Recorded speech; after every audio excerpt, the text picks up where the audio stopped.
Okay, so very good morning to all of you. Am I audible to all of you? જે પણ વિદ્યાર્થીઓ online જોડાયા છે એકવાર ચેટ બોક્સમાં જલ્દીથી જણાવી દો કે અવાજ આવી રહ્યો છે proper. Very good morning to all of you. Good morning to જગદીશભાઈ, ગુડ મોર્નિંગ ટુ સોહનભાઈ, ગુડ મોર્નિંગ ટુ વિરાજભાઈ. જલ્દીથી ચલો. જે પણ વિદ્યાર્થીઓ બાકી છે જોડાવાના એ જલ્દીથી લેક્ચરમાં જોડાઈ જાઓ, સો દેટ આપણે આપણો સેશન આજનો શરૂ કરી શકીએ. એવરીવન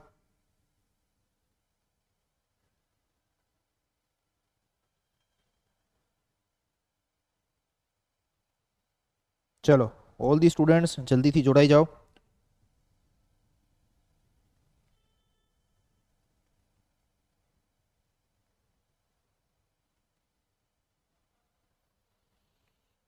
ચલો, 1 મિનિટ માટે આપણે રાહ જોઈએ જે પણ વિદ્યાર્થીઓ બાકી છે જોડાવાના એમની, અને પછી આપણે આપણો શરૂ કરી દઈએ આજનો સેશન.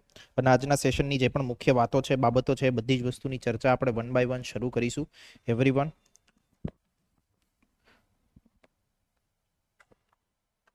ચલો.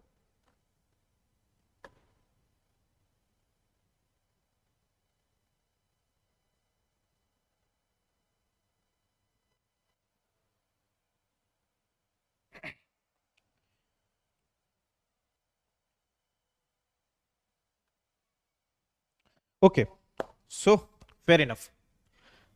શરૂ કરીએ આજનો સેશન આપણો. Again very good morning to all of you. Welcome to digital platform of Puraniya's guidance.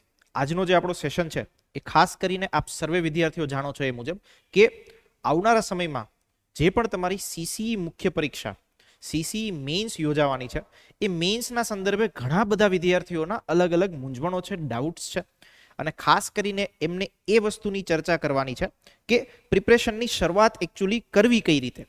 Okay, કારણ કે આમાંથી મહત્તમ વિદ્યાર્થીઓ એવા હશે કે જે પોતાના જીવનની પ્રથમ વખત મેન્સ લખશે.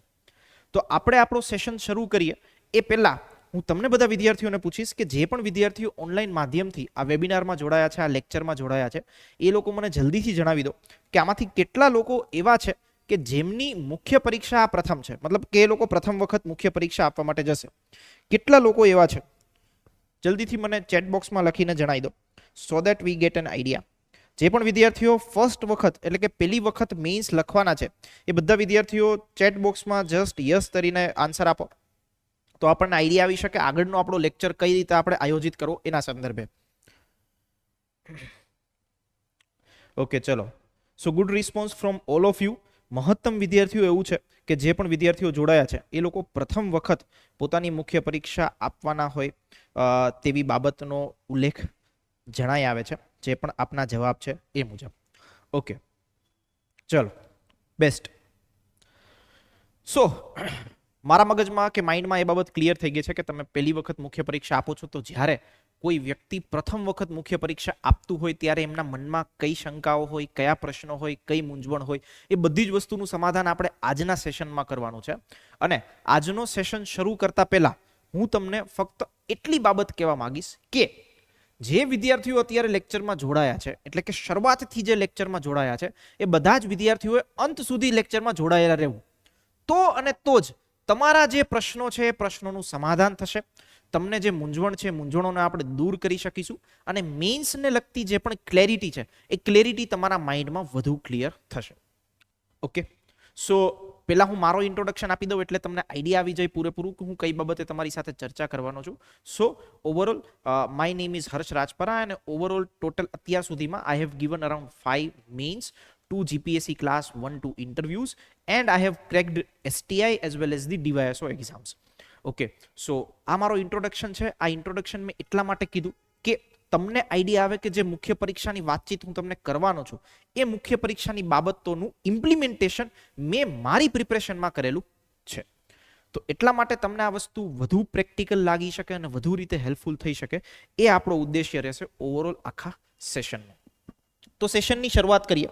સેશનની શરૂઆત કરતા પહેલા હું તમારી સાથે જે વસ્તુ ડિસ્કસ કરીશ એ એવી હશે કે સેશનનો આપણો એજન્ડા શું છે, આજના દિવસે આપણે કઈ કઈ વસ્તુઓની ચર્ચા કરવાની છે, કે આપણો એજન્ડા શું રહેશે, એ વસ્તુની એકવાર આપણે ખાસ ચર્ચા કરી લઈએ એટલે તમને પૂરેપૂરી ક્લેરિટી આવી જશે કે આપણે શું વસ્તુ પર આપણે જઈશું, મતલબ કે આપણો લેક્ચર આખો કયા કોન્ટેક્સ્ટમાં જશે.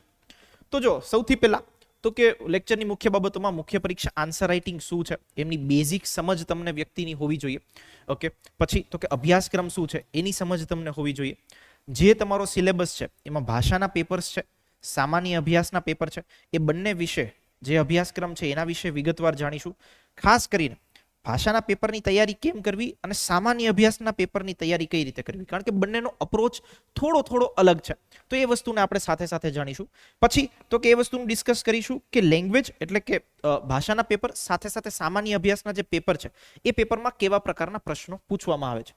દેન પ્રશ્નોના જવાબ લખતી વખતે તમારે શું વસ્તુઓ ધ્યાનમાં રાખવાની છે, શું વસ્તુઓ ધ્યાનમાં રાખવાની છે એમાં જ એક કોન્સેપ્ટ છે. એ કોન્સેપ્ટનું નામ છે ઇન્ટ્રોડક્શન, બોડી અને કન્ક્લુઝન, જેને મુખ્ય પરીક્ષાની જે કોડિફાઈડ લેંગ્વેજ હોય એમાં એવું કહેવામાં આવે છે it's called as an IBC concept. તો આઈબીસી કોન્સેપ્ટ શું છે એને આપણે જાણીશું. જવાબ જ્યારે તમે લખો છો ત્યારે તમારે જવાબમાં પ્રેઝન્ટેશન કેવું કરવાનું હોય છે એ વસ્તુની વિગતવાર માહિતી જાણીશું. અને જવાબો કેમ લખાય એની વિગતવાર હું તમને માહિતી દર્શાવીશ. અને જ્યારે જવાબો કેમ લખાય એની વિગતવાર માહિતી જ્યારે આપણે ચર્ચા કરીશું ત્યારે હું તમને જે વ્યક્તિ ટોપર્સ થયા છે અને એ વ્યક્તિને જે રીતના માર્ક્સ મળ્યા છે ને એમણે જેવી રીતે લખ્યું છે એ વસ્તુની આપણે ચર્ચા કરીશું. એટલે તમને ખબર પડી જાય કે ચલો મારે આવી રીતે જ આન્સર્સ લખવાના છે. તો આજના સેશનમાં બધી જ વસ્તુની ચર્ચા થશે અને વધુ ને વધુ તમે આ સેશન્સમાંથી લર્નિંગ મેળવી શકો અને આગળનો તમારો જે મુખ્ય પરીક્ષાનો રસ્તો છે એ બધું ક્લિયર થાય એ આપણો ઉદ્દેશ્ય રહેશે.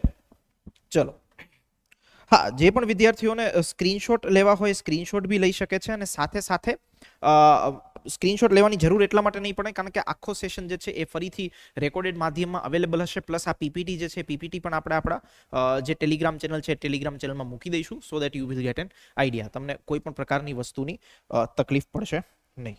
ચાલો, હવે સૌથી પહેલા મુખ્ય પરીક્ષાનું જે ચેલેન્જ છે સીસી ના સંદર્ભે એ 3 વસ્તુઓ સાથે જોડાયેલું છે. તો કે 3 વસ્તુઓમાં શું, તો કે તમારું જે ગ્રુપ એ છે એ ગ્રુપ એ ના સિલેબસમાં 3 બાબતોના પેપર છે. ઓકે, 3 બાબતોના પેપરમાં એક છે તમારી ગુજરાતી ભાષા એટલે કે 100 માર્ક્સનું પેપર, ઇંગ્લિશ લેંગ્વેજ 100 માર્ક્સનું પેપર અને જનરલ સ્ટડીઝ 150 માર્ક્સનું પેપર.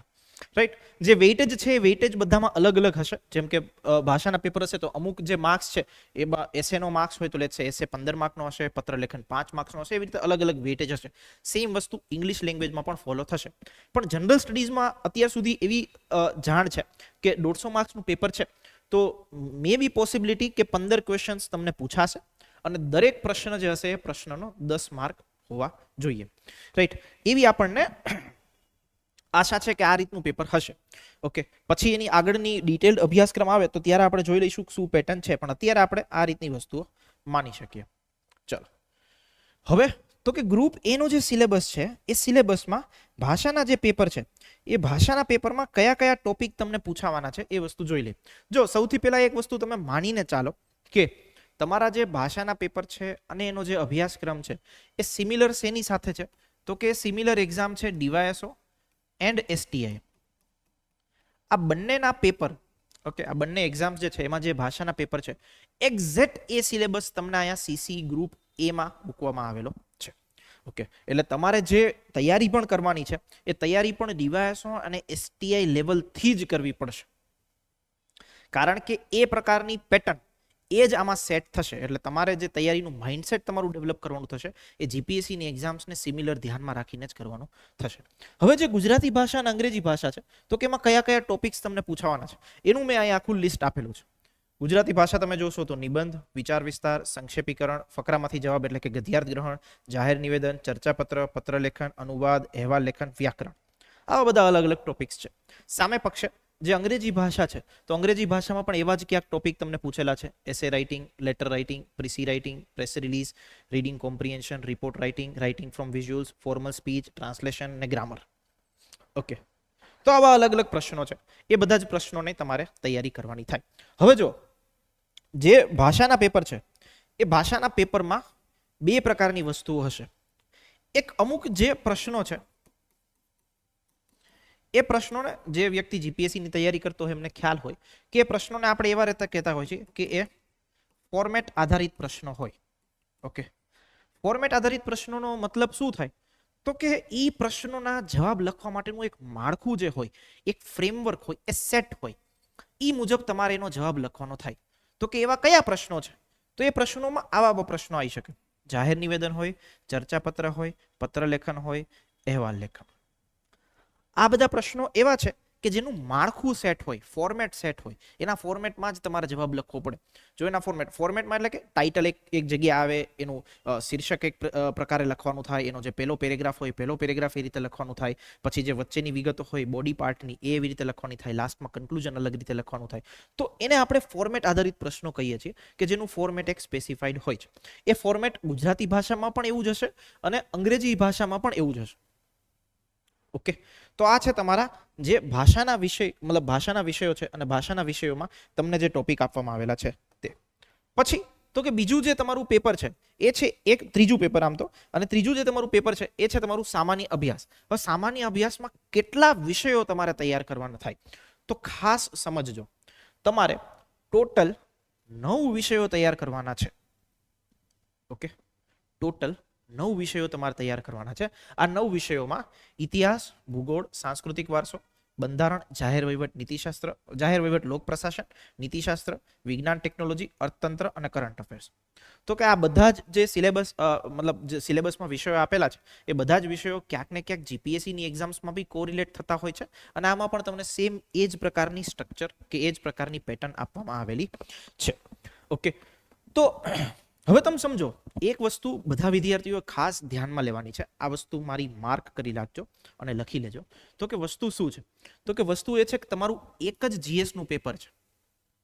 એ જીએસ ના પેપરમાં તમારા 150 માર્ક્સ છે.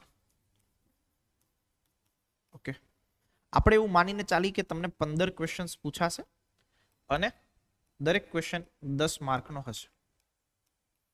તો હવે તમે જસ્ટ વિચાર કરો કે તમે જ્યારે સિલેબસ જોશો ને ત્યારે ઇતિહાસમાં 10, 15, 12, 15 મુદ્દાઓ આપેલા છે, નીતિશાસ્ત્ર હશે એમાં 6 મુદ્દાઓ આપેલા હશે, જાહેર વહીવટ હશે એમાં બીજા 6 મુદ્દાઓ હશે, ઇકોનોમી હશે તો એમાં 7 થી 8 પોઈન્ટ આપેલા હશે. આવા બધા અલગ અલગ પોઈન્ટ્સ આપેલા હશે કે જેના આધારે તમારે તૈયારી કરવાની થાય. હવે તમે ખાલી જસ્ટ એટલું વિચારો કે આ 9 વિષય છે, 9 વિષયમાંથી એક ક્વેશ્ચન પૂછે ત્યાં જ તમારા 9 ક્વેશ્ચન થઈ જાય. બાકી વધ્યા 6 પ્રશ્નો તો એ કોઈક ને કોઈક અલગ અલગ પ્રકારના વિષયમાંથી તમને પૂછી શકે. ઇટ મીન્સ કે એટ મેક્સ આપણે એવું માનીને ચાલી પેપર સેટરના માઇન્ડસેટને ધ્યાનમાં લઈને કે જો એણે બધા જ વિષયોને પ્રાધાન્ય આપવું હોય અને બધા જ વિષયમાંથી પ્રશ્નો પૂછવા હોય તો એટ મેક્સ એ એક વિષયમાંથી તમને 2 પ્રશ્નો પૂછી શકે. ઓકે, એટલે કે ઇતિહાસમાંથી 2 પૂછે, ભૂગોળમાંથી 2 પૂછે, સાંસ્કૃતિક વર્ષોમાંથી 2 પ્રશ્નો પૂછે. તો આવી રીતે 2 પ્રશ્નો બધા વિષયોમાંથી પૂછે તો B it will around 18 questions. તો તમે જસ્ટ માઇન્ડસેટથી એટલું વિચારો કે ભલે તમારા જીએસમાં 9 વિષયો છે, 9 વિષયોના અસંખ્ય મુદ્દાઓ છે, પણ માનો ઇતિહાસ તમે આખું કરશો તો એમાંથી તમને 2 જ ક્વેશ્ચન પૂછાવાના છે. સાંસ્કૃતિક વારસો તમે આખો તૈયાર કરશો એમાંથી 2 જ ક્વેશ્ચન પૂછાવાના છે. નીતિશાસ્ત્રમાં તો કેવી વસ્તુ સહેલી થાય તો કે ભાઈ 6 ટોપિક જ છે, 6 ટોપિકમાંથી તમને 2 ક્વેશ્ચન પૂછાય તો it will be easier one. Okay, તો સામાન્ય અભ્યાસનું જે પેપર છે એ પેપર તમને સિલેબસ બહુ વાઇડ આપેલો છે, ઘણા બધા મુદ્દાઓ આપેલા છે, પણ સામે પક્ષે તમને મેક્સિમમ કોઈ એક સબ્જેક્ટમાંથી 2 ક્વેશ્ચન્સ પૂછાય તેવી શક્યતાઓ છે. તો આ વસ્તુ તમારે ખાસ ધ્યાનમાં રાખવાની થાય. સિલેબસના બધા જ મુદ્દાઓની તૈયારી આપણે કરવાની છે, બધા જ મુદ્દાઓની નોટ્સ આપણે બનાવવાની છે અને એ મુજબ જ આપણી તૈયારી કરવાની છે જેથી આત્મવિશ્વાસ તમારો વધી શકે. જ્યારે બી કોઈ બી ટોપિકમાંથી પ્રશ્ન પૂછાય તો તમે લખી શકવા જોઈએ, રાઈટ? એ આત્મવિશ્વાસ ત્યારે વધે જ્યારે એક ટોપિકની મુદ્દા આધારિત તૈયારી તમે કરી હોય. ઓકે, ચલો આગળ જોઈએ. હવે ખાસ કરીને જ્યારે તમે મેઇન્સની વાત કરો તો મેઇન્સમાં એક શબ્દ સૌથી વધારે લોકપ્રિય હોય અને ફેમસ હોય તો એ શબ્દ છે આન્સર રાઇટિંગ. તો આન્સર રાઇટિંગ બેઝિકલી છે શું એ તમને ખબર હોવી જોઈએ, કારણ કે ઘણા બધા વિદ્યાર્થીઓ જે જીપીએસસીની વિદ્યાર્થીઓ તૈયારી કરતા હશે એમને તો ખ્યાલ જ હશે કે એમને મેઇન્સ વગર તો એમનો ઉદ્ધાર જ નથી. અને હવે તો જે વિદ્યાર્થીઓ સીસીની તૈયારી કરે છે એમનો બી મુખ્ય પરીક્ષા વગર કોઈ ઉદ્ધાર જ નથી, કારણ કે પ્રિલિમ્સ તમે પાસ કરશો તો એ ક્વોલિફાઈંગ નેચરની હોવાની છે. જ્યારે તમે મેઇન્સમાં આવશો, મેઇન્સમાં તમારો સ્કોર થશે, એના આધારે તમારું મેરિટ બનશે. અને મેઇન્સમાં સ્કોર ત્યારે જ થશે જ્યારે આ વસ્તુને તમે વ્યવસ્થિત રીતે જાણતા હશો. વ્યવસ્થિત અને ટુ ધ પોઈન્ટ જો તમારા માઇન્ડમાં ક્લેરિટી હશે કે આન્સર રાઇટિંગ શું છે, ઓકે, તો જ તમને આ વસ્તુની જે માયાજાળ છે આખી મેઇન્સની એમાંથી તમે નીકળી શકશો. ડેફિનેટલી કોઈ વિદ્યાર્થી જે છે ઓનલાઈન એ કહે છે કે language are game changer. Obviously એ તો તમે એવું માનીને ચાલો કે જીપીએસસીની બી કોઈ એક્ઝામ હોય, ક્લાસ 1-2 ની હોય, ડીવાયએસ હોય, એસટીએ હોય કે પીઆઈ હોય, ઓકે, આ બધી જ એક્ઝામ્સમાં લેંગ્વેજ હંમેશા ગેમ ચેન્જર રહેતું હોય છે. તો એ વસ્તુ પણ આપણે આગળ ચર્ચા કરીશું, એની ઉપર બી આપણે આજે ડિસ્કશન કરવાનું જ છે. Okay, but one by one એ મુદ્દા પર જઈએ. હવે સૌથી પહેલા એ સમજો કે આન્સર રાઇટિંગ છે શું. ઓકે, જો સ્પેસિફિકલી આખી એક્ઝામ જે છે એ વર્ણનાત્મક છે, એટલે કે ડિસ્ક્રિપ્ટિવ છે. તો આન્સર રાઇટિંગ ઓબ્વિયસલી શું કહેવાય, તો કે ડિસ્ક્રિપ્ટિવ આન્સર કહેવાય. જે પ્રશ્ન તમને પૂછવામાં આવેલો હોય એ પ્રશ્નની ટુ ધ પોઈન્ટ વિગતો, ટુ ધ પોઈન્ટ મતલબ કે જે તમને પૂછ્યું છે એના સંદર્ભે જ તમારા આન્સર લખવાનો. તમને એવું કીધું હોય કે આરટીઆઈ નો જે કાયદો છે એ આરટીઆઈ નો કાયદો ભારત દેશમાં 15 વર્ષથી આવ્યો. આ આરટીઆઈ ના કાયદાની જરૂરિયાત શું, ફાયદાઓ શું અને એની સાથે જોડાયેલા મુદ્દાઓ શું, એ વિશે વિગતવાર ચર્ચા કરો. આવો તમને લેટ્સ સે ક્વેશ્ચન્સ પૂછેલો છે અને આરટીઆઈ તમારા મુદ્દો બી છે સિલેબસનો. તો આવો ક્વેશ્ચન તમને પૂછેલો હોય તો ત્યારે તમારે લખવાનું શું થાય, તો કે તમે જે આરટીઆઈ નું વસ્તુ જાણતા હોય એ નહીં કે આરટીઆઈ આવા વિષય ઉપર તમે કરી શકો, આટલી બાબતો ઉપર તમે આરટીઆઈ પૂછી શકો, આટલી બાબતો ઉપર તમે માહિતી ના પૂછી શકો, એવું નહીં.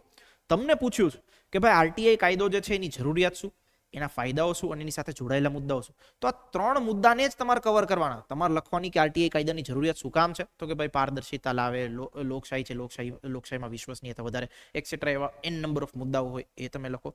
આરટીઆઈ એક્ટના ફાયદાઓ શું, 4-5 મુદ્દાઓ એના લખો. આરટીઆઈ એક્ટ સાથે જોડાયેલા જે પણ મુદ્દાઓ હોય કે ચિંતાઓ હોય એ લખો.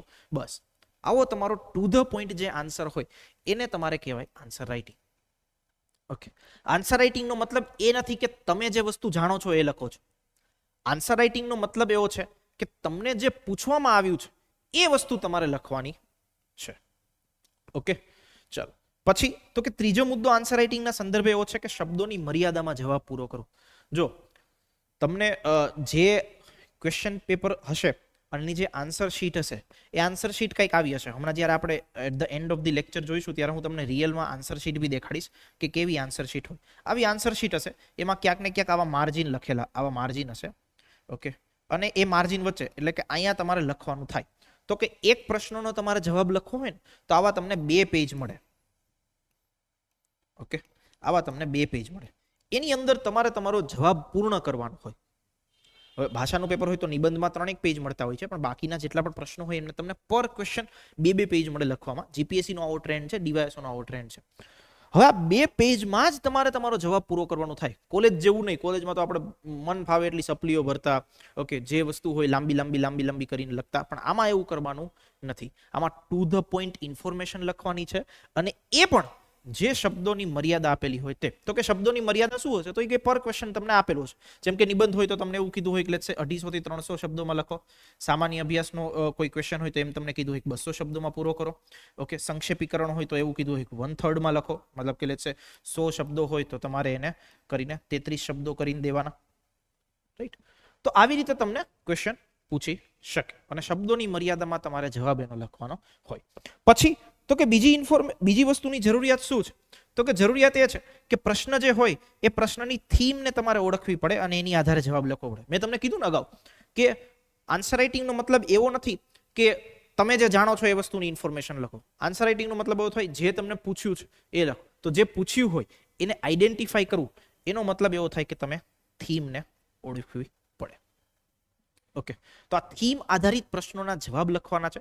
જે વસ્તુ તમને પૂછી છે એની ટુ ધ પોઈન્ટ વિગતો લખવાની છે. ટુ ધ પોઈન્ટ વિગતો ખાસ ઇમ્પોર્ટન્ટ એટલા માટે, તો આપણે જ્યારે કોલેજમાં કે 10મા ધોરણમાં 12મા ધોરણના પેપર આપતા ત્યારે આપણે ગોળ વાતો ફેરીને લખતા. જ્યારે આપણી પાસે માહિતી ના હોય ત્યારે એકને એક માહિતીને અલગ અલગ રીતે આપણે લખતા અને ગમે એમ પેજ ભરતા. અહીંયા એવું કરવાનું નથી. અહીંયા તમારે ટુ ધ પોઈન્ટ ઇન્ફોર્મેશન લખવી પડશે, જે પૂછ્યું છે લખવું પડશે અને શબ્દોની મર્યાદામાં લખવું પડશે. તો જ તમને માર્ક્સ મળશે. હવે હું તમને એક કિસ્સો કહું. કિસ્સો શું છે ખાસ કરીને સાંભળજો.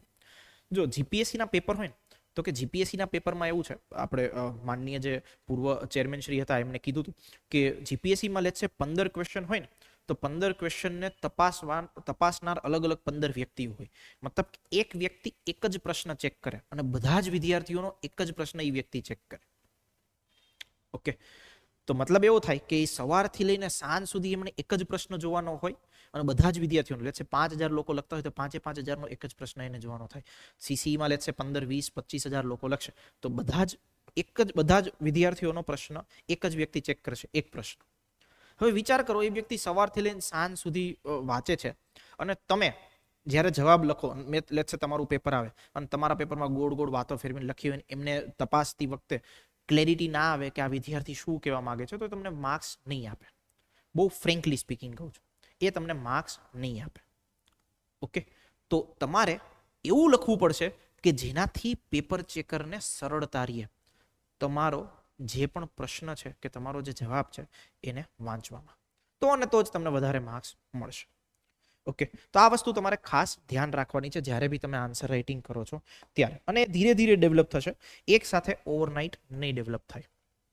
ચલો આગળ વધીએ. હવે જે મેં અહીંયા તમને આ વસ્તુ દર્શાવેલી છે, આ વસ્તુ મેં તમને જે દર્શાવી છે એ છે મુખ્ય પરીક્ષાના આધાર સ્તંભો. મુખ્ય પરીક્ષાના આધાર સ્તંભોનો મતલબ એવો થાય કે આટલા પિલર્સ તો તમારા સ્ટ્રોંગ હોવા જ જોઈએ. ઓકે, આ પિલર્સ જો તમારા સ્ટ્રોંગ છે તો મુખ્ય પરીક્ષાની જે માયાજાળ છે એને ક્રેક કરતા તમને કોઈ નહીં રોકી શકે. આ પિલર્સ મેં કઈ રીતે ડિવાઈડ કર્યા છે, તો કે 4 વસ્તુઓમાં ડિવાઈડ કર્યા છે. પહેલી વસ્તુ તો કે એ છે માહિતી એટલે કે ઇન્ફોર્મેશન. બીજી વસ્તુ એ છે ભાષા એટલે કે લેંગ્વેજ. ત્રીજી વસ્તુ એ છે વિચારોનું આયોજન, મતલબ કે ઓર્ગેનાઇઝિંગ યોર થોટ્સ. જે તમને વિચારો છે, જે લખવાના છે, એ બધા જ વિચારોનું સ્ટ્રક્ચર બનાવવું, એક પ્રોપર આયોજન કરવું. અને લાસ્ટમાં છે ટાઈમ મેનેજમેન્ટ. જો આ 4 વસ્તુને તમે શરૂઆતથી મેનેજ કરો છો અને શરૂઆતથી આની મુજબ ટ્રેન થાવ છો, તો અને તો જ તમે આ મુખ્ય પરીક્ષાની માયાજાળ છે એને પ્રોપર રીતે સોર્ટ આઉટ કરી શકશો. 4 વસ્તુઓને 1 બાય 1 સમજીએ અને શોર્ટમાં સમજીશું એટલે તમને પ્રોપર આઈડિયા આવે. પહેલી વસ્તુ છે માહિતી. તો કે મુખ્ય પરીક્ષા તમે તો જ લખી શકો જો તમારી પાસે કોન્ટેન્ટ હોય, તમારી પાસે માહિતી હોય. ગુજરાતી ભાષામાં પેપર હોય, ગુજરાતી ભાષાના પેપરમાં તમને એવું લેટ્સ સે પૂછાય કે તમે તાજેતરમાં વાઇબ્રન્ટ સમિટ થઈ, વાઇબ્રન્ટ સમિટની મુલાકાત લીધી હતી, આ મુલાકાતનો અનુભવ દર્શાવતો અહેવાલ લખો. આવો ક્વેશ્ચન લેટ્સ સે તમને પૂછાય છે. તો હવે ભલે તમે વાઇબ્રન્ટ સમિટમાં ગયા ના હોય, ઓકે, તમે ભલે મુલાકાત ના લીધી હોય, પણ ત્યારે તમારે અહેવાલ લખવાનો છે. તો અહેવાલ તમે તો જ લખી શકો જો વાઇબ્રન્ટ સમિટની જે વિગતો છે, માહિતી છે, લેટ્સ સે ટ્રેડ શો થયો હોય, કોન્ફરન્સ થઈ હોય, બહુ બધા સીઈઓ આવ્યા હોય, પછી અલગ અલગ કંપનીઓનું લેટ્સ સે એક્ઝિબિશન થયું હોય, આવી અલગ અલગ માહિતી તમારી પાસે હોય. કરંટ અફેર્સમાં જો વાઇબ્રન્ટ સમિટને તમે વાંચી હોય, અલગ અલગ જે એમઓયુ થયા હોય, સરકારના જે ઇનિશિયેટિવ હોય, ત્યાં સંકલ્પો થયા હોય, એ બધી વસ્તુઓ તમે વાંચી હોય તો અને તો જ તમે લખી શકો. તો લખવા માટેની સૌથી પહેલી જરૂરિયાત શું છે, તો કે પહેલી જરૂરિયાત છે કે તમારી પાસે માહિતી હોવી જોઈએ. કોઈ સિંગર હોય અને સોંગ ગાવું હોય કે ગીત ગાવું હોય તો ગાઈ ક્યારે શકે, જ્યારે લિરિક્સ હોય તો ગાઈ શકે, અધરવાઇઝ એ કઈ રીતે ગાઈ શકશે. So in the same way તમારા મુખ્ય પરીક્ષામાં જ્યારે તમારે જવાબો લખવા છે ત્યારે તમારી પાસે માહિતી હોવી જરૂરી છે. બીજી વસ્તુ છે ભાષા. હવે જો આપણે બધા ગુજરાતીઓ છીએ, ઓકે, તો ગુજરાતી ભાષા તો તમને એવું લાગતું હશે કે મને આવડતી જશે, હું તો બોલું જ છું, રોજ બધા લોકો સાથે ચર્ચા બી કરું છું. પણ ગુજરાતી ભાષાનું જ્યારે તમે પેપર લખો, એ પેપર લખવામાં જે પ્રકારની શૈલી જોઈએ, જે પ્રકારનું કૌશલ્ય જોઈએ, એ તમારી પાસે હોવું જોઈએ. ઓકે, તો આ લેંગ્વેજની જે સ્કિલ છે, એ લેંગ્વેજની સ્કિલ ધીરે ધીરે તમારે ડેવલપ કરવી પડશે. એ લેંગ્વેજની સ્કિલનો મતલબ શું થાય, તો કે એવું નહીં કે આપણે જે આપણા મનમાં વિચારો આવે છે, મનના વિચારોને આપણી જે ભાષામાં આપણે રોજબરોજ વાતચીત કરીએ છીએ એ સીધી આપણે લખી નાખીએ, એવું હોતું નથી.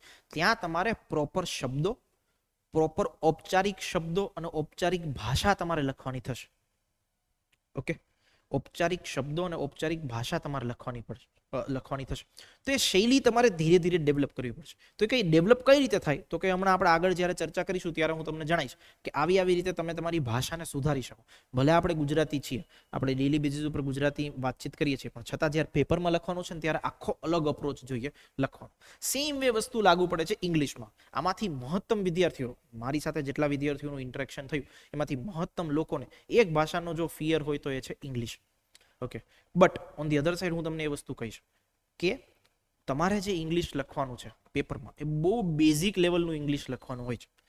શશી થરૂર ટાઈપ ઇંગ્લિશ તમારે લખવાનું હોતું નથી કે એટલા મતલબ હાઈલી જે વોકેપ હોય એ વોકેપ તમે યુઝ કરો અને બહુ અલગ અલગ અતરંગી ભાષામાં તમે લખો. તમારે બહુ બેઝિક ઇંગ્લિશ લખવાનું હોય છે અને બહુ બેઝિક ઇંગ્લિશ હોય છે એ ડેવલપ કરી શકાય, આરામથી ડેવલપ થઈ શકે.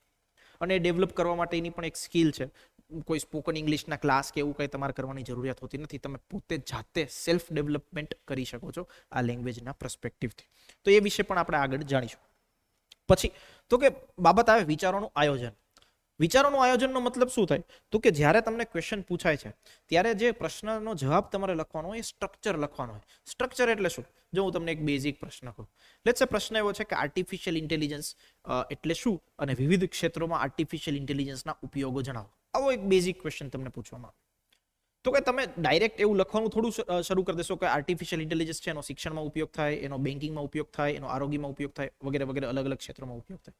ના, તમારે જે તમને વિચારો છે એ વિચારોને પ્રોપર ઓર્ગેનાઇઝ કરવા પડશે. તો કે કઈ રીતે? તો કે સૌથી પહેલા મારા જવાબની શરૂઆત થાય આર્ટિફિશિયલ ઇન્ટેલિજન્સની ડેફિનેશનથી. આ ડેફિનેશન હું લખું એટલે એવું મેન્શન કરું કે આર્ટિફિશિયલ ઇન્ટેલિજન્સ, પછી ડેફિનેશન. પછી ડેફિનેશન જે અમારી પૂરી થાય ત્યાર પછી મને જે પ્રશ્નમાં પૂછ્યું છે તો કે પ્રશ્નમાં એવું પૂછ્યું છે કયા કયા વિવિધ ક્ષેત્રોમાં આર્ટિફિશિયલ ઇન્ટેલિજન્સનો ઉપયોગ થાય, તો એની વિગતો હું લખવાની ચાલુ કરું. ઓકે, તો એવી રીતે તમારે અલગ અલગ રીતે ઓર્ગેનાઇઝડ કરીને તમારી ઇન્ફોર્મેશન લખવાની થશે. તો આને કહેવાય વિચારોનું આયોજન.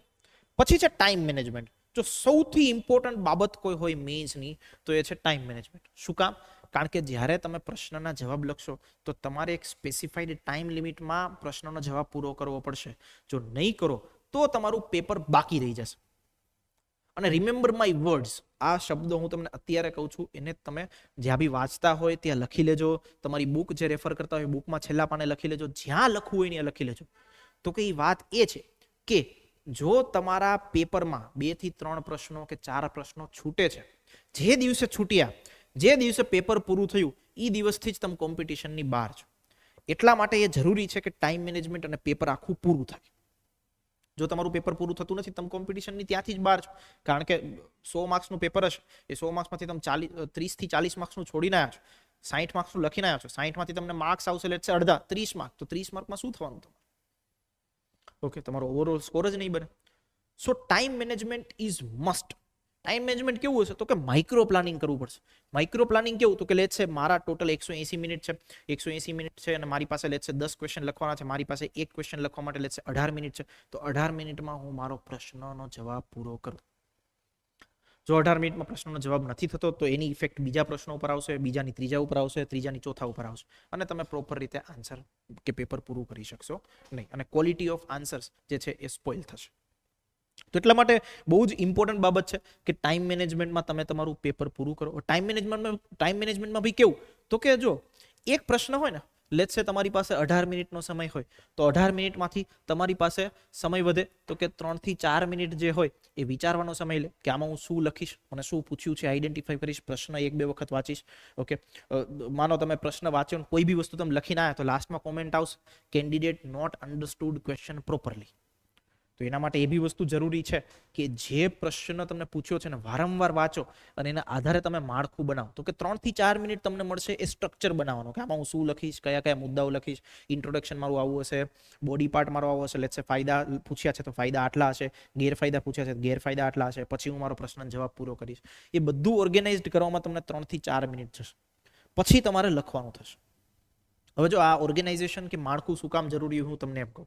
તમને કોઈ ક્વેશ્ચન છે, ક્વેશ્ચનમાં એવું પૂછ્યું છે તમને આ એક્સ નામની વસ્તુ છે એના ફાયદાઓ જણાવો, એના ગેરફાયદાઓ જણાવો. તમે નક્કી કર્યા કે ચલો આના 4-5 ફાયદાઓ છે, આના 5-6 ગેરફાયદા છે, હું લખવાનું શરૂ કરી દીધું. ફાયદાઓ પૂરા કર્યા પછી ગેરફાયદા લખ્યા, 2-3 મુદ્દા લખ્યા, પછી તમને યાદ હોય ઓહો આ 2-3 ફાયદાઓ લખવાના તો બાકી રહી ગયા. હવે પછી તમે ફરીથી લખી શકશો નહીં. તો એના માટે જરૂરી શું છે? તો કે તમારા વિચારોનું આયોજન થાય અને એ આયોજન પ્રોપર ટાઈમ મેનેજમેન્ટમાં થાય.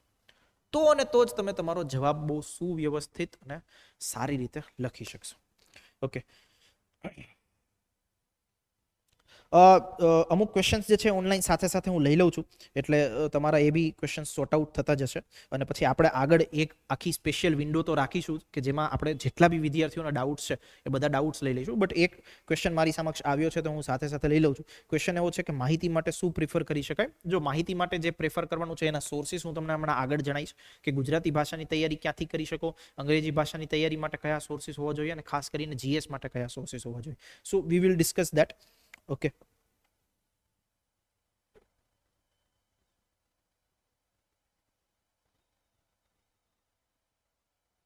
યસ, એક ક્વેશ્ચન બહુ સારો આવ્યો છે વિશાલભાઈના તરફથી. વિશાલભાઈ એવું કહે છે કે ડીવાયએસઓ કે એસટીઆઈ અને જીપીએસસીની જે પણ વિદ્યાર્થીઓ પ્રી પાસ કરીને આવ્યા હોય, એમણે ફેક્ટ ગોખેલા હોય છે, એટલે એમને મેઇન્સમાં માત્ર લખાણ જ ખીલવવાનું હોય છે. બટ સીસીઈમાં તો અમે મેથ્સ અને રિઝનિંગ કરીને જ આવ્યા છીએ, એટલે જીએસ આખું પહેલેથી જ કરવું પડે છે. જો ક્વેશ્ચન બહુ સારો છે વિશાલભાઈ, પણ હું તમને જસ્ટ એક વસ્તુની ક્લેરિટી કરવા માંગીશ. તો કે ક્લેરિટી એ છે કે સીસીમાં ભલે આજ વખતે પેટર્ન ચેન્જ થઈ અને તમે મેથ્સ અને રિઝનિંગ ને એ બધું વસ્તુ કરી હતી અને જીએસના સબ્જેક્ટ્સ નહોતા કર્યા, બટ તમે તૈયારી કોઈક સમયથી પહેલેથી કરતા હશો, ત્યારે તમે ઇતિહાસ, ભૂગોળ, સાંસ્કૃતિક વારસો, અર્થતંત્ર હોય, વિજ્ઞાન ટેકનોલોજી હોય, આ વિષયો ક્યાંક ને ક્યાંક વાંચ્યા છે. ઓકે, સિંધુ ખીણની સભ્યતા આમાંથી મહત્તમ લોકોએ વાંચ્યું હશે, વૈદિક સભ્યતા મહત્તમ લોકોએ વાંચ્યું હશે. તો એ ઓલરેડી બેઝ તમારો સારો એવો બનેલો છે. ના બન્યો હોય તો તમારે અલગથી એ થોટ્સ ડેવલપ કરવા પડશે, એ વસ્તુ વાંચવી પડશે. બટ મારું જ્યાં સુધી માનવું છે ત્યાં સુધી મહત્તમ લોકોએ થોટ્સ ડેવલપ કરેલા છે, ક્યાંક ને ક્યાંક એ વસ્તુ વાંચેલી છે, જસ્ટ એને ચેન્જ કરવાની છે મુખ્ય પરીક્ષાના ફોર્મેટમાં. ઓકે, સો એ કોન્ટેક્સ્ટથી આપણે ધીરે ધીરે એ વસ્તુ ડેવલપમેન્ટ કરી લઈશું. It's not a big deal. આ જો બીજો એક ક્વેશ્ચન આવ્યો છે, સીસી મેઇન્સમાં કેટલો ટાઈમ જશે પ્રિપરેશનમાં? See, time is a process. Okay, તો બેઝિકલી આપણે પ્રોસેસ પર ધ્યાન રાખીશું. એવો આપણે ટાર્ગેટ ના રાખીએ કે ચલો 2 મહિના 3 મહિના, કારણ કે હજી તમારી સામે ડેટ નથી આવી મેઇન્સની. જો ડેટ આવી જાય પછી તમે એવો ટાર્ગેટ બાંધી શકો કે મારે 2 મહિનામાં કે 3 મહિનામાં વસ્તુ પૂરી કરવાની છે. બટ હજી જ્યાં સુધી ડેટ નથી આવેલી ત્યાં સુધી આપણે બેટર એ વસ્તુ પર ધ્યાન રાખીએ કે આપણે પ્રોસેસ ડેવલપ કરીએ કે મારે આ વસ્તુ શીખવાની છે. આમાં કેવું થાય કે જો તમે એક સ્પેસિફિકલી પરિણામને ધ્યાનમાં રાખીને વસ્તુઓની તૈયારી શરૂ કરશો તો થશે એવું કે એ તમારી ઉપર પ્રેશર ક્રિએટ કરશે. ઓકે, એક મહેન્દ્રસિંહ ધોનીની એક વાત છે, તો કે એમને કોઈ ઇન્ટરવ્યુમાં પૂછેલું હતું કે ભાઈ તમે જે છે આટલું શાંત અને કુલ માઇન્ડ કઈ રીતે રહી શકો છો? તો એને એવું કીધું કે હું પ્રોસેસ પર ધ્યાન રાખું છું રાધર દેન રિઝલ્ટ ઉપર. કારણ કે રિઝલ્ટ તમારી ઉપર પ્રેશર ક્રિએટ કરે. હું પ્રોસેસ વ્યવસ્થિત ફોલો કરીશ તો રિઝલ્ટ મારું પોઝિટિવ આઉટકમમાં આવશે. સો ઇટ ઇઝ બેટર કે આપણે એ વસ્તુ પર ધ્યાન રાખીએ કે પ્રોસેસ આપણે સારી રીતે ડેવલપ કરીએ અને એના મુજબ આપણી તૈયારી શરૂ કરીએ.